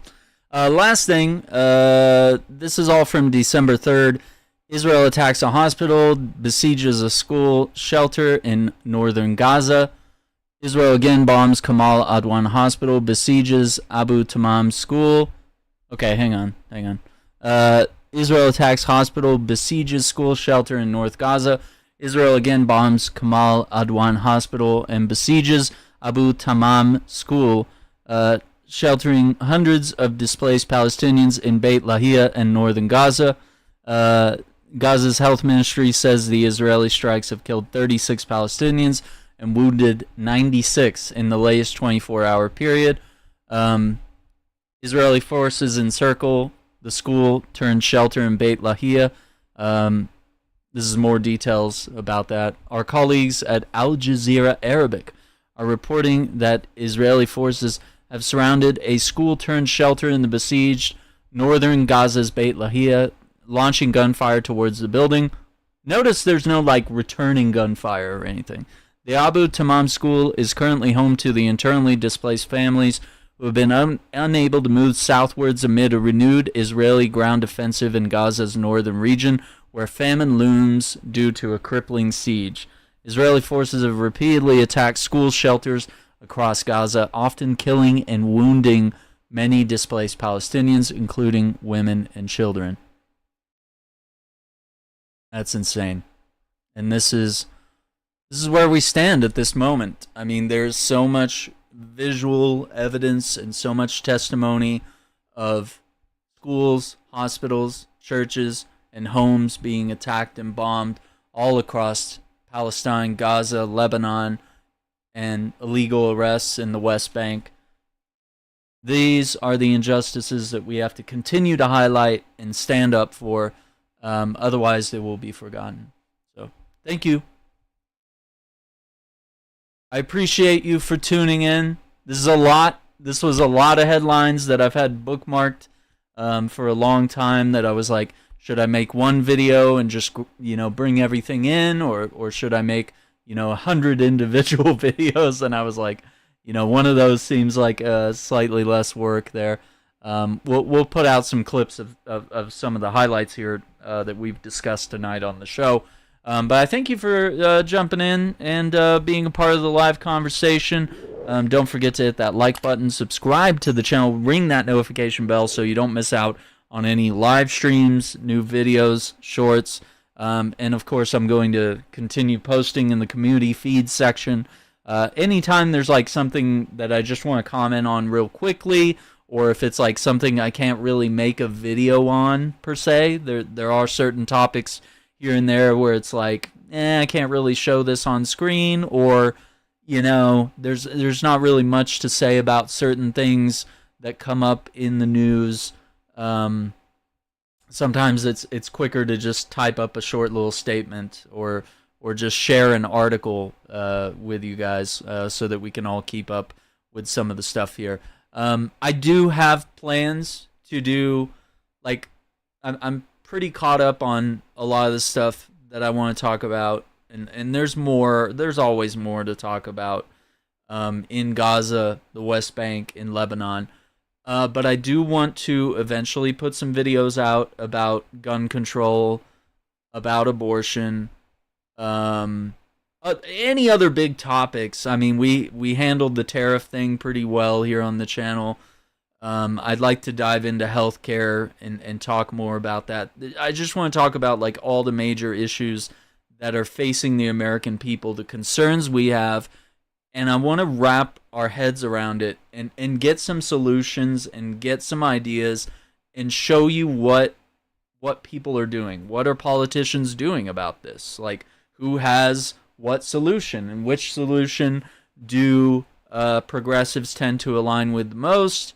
What solution ends up being correct for America? all open for discussion. So once again, I want to thank you for being a part of Aaron Shack Politics. We have passed the 100 subscriber milestone. We have over 40,000 views on the channel. This is all in less than 30 days. And I had always thought, don't make a politics channel. Don't put all this stuff out there. It's only trouble. You know, doing news is very difficult. You know, starting multiple YouTube channels is a lot of work and responsibility, and it's difficult to do it on your own. It's always been looked on as a huge risk and potentially a mistake. But I think if the first 30 days here shows us anything, it's that maybe my voice is needed and my analysis is valid. And what we need is, you know, your first 100 videos on anything, or anytime you attempt something new, you know, you're going to suck a little bit. You're not going to be super great, and your skills will build up over time, and you'll change your rules, and you'll change the way you do things and the way you do coverage, and, you know, you'll develop some baselines of like, do I need to cover this? Do I need to cover that? You know, you'll develop community input. You'll build up a subscriber base, and, you know, you'll have people that are concerned about issues, and you can listen to those concerns and cover them on the show as well. So I appreciate that. I'm excited for the future of this channel. We're not going anywhere. So I want to thank you for watching. Take care, be safe, and we'll see you on the next one.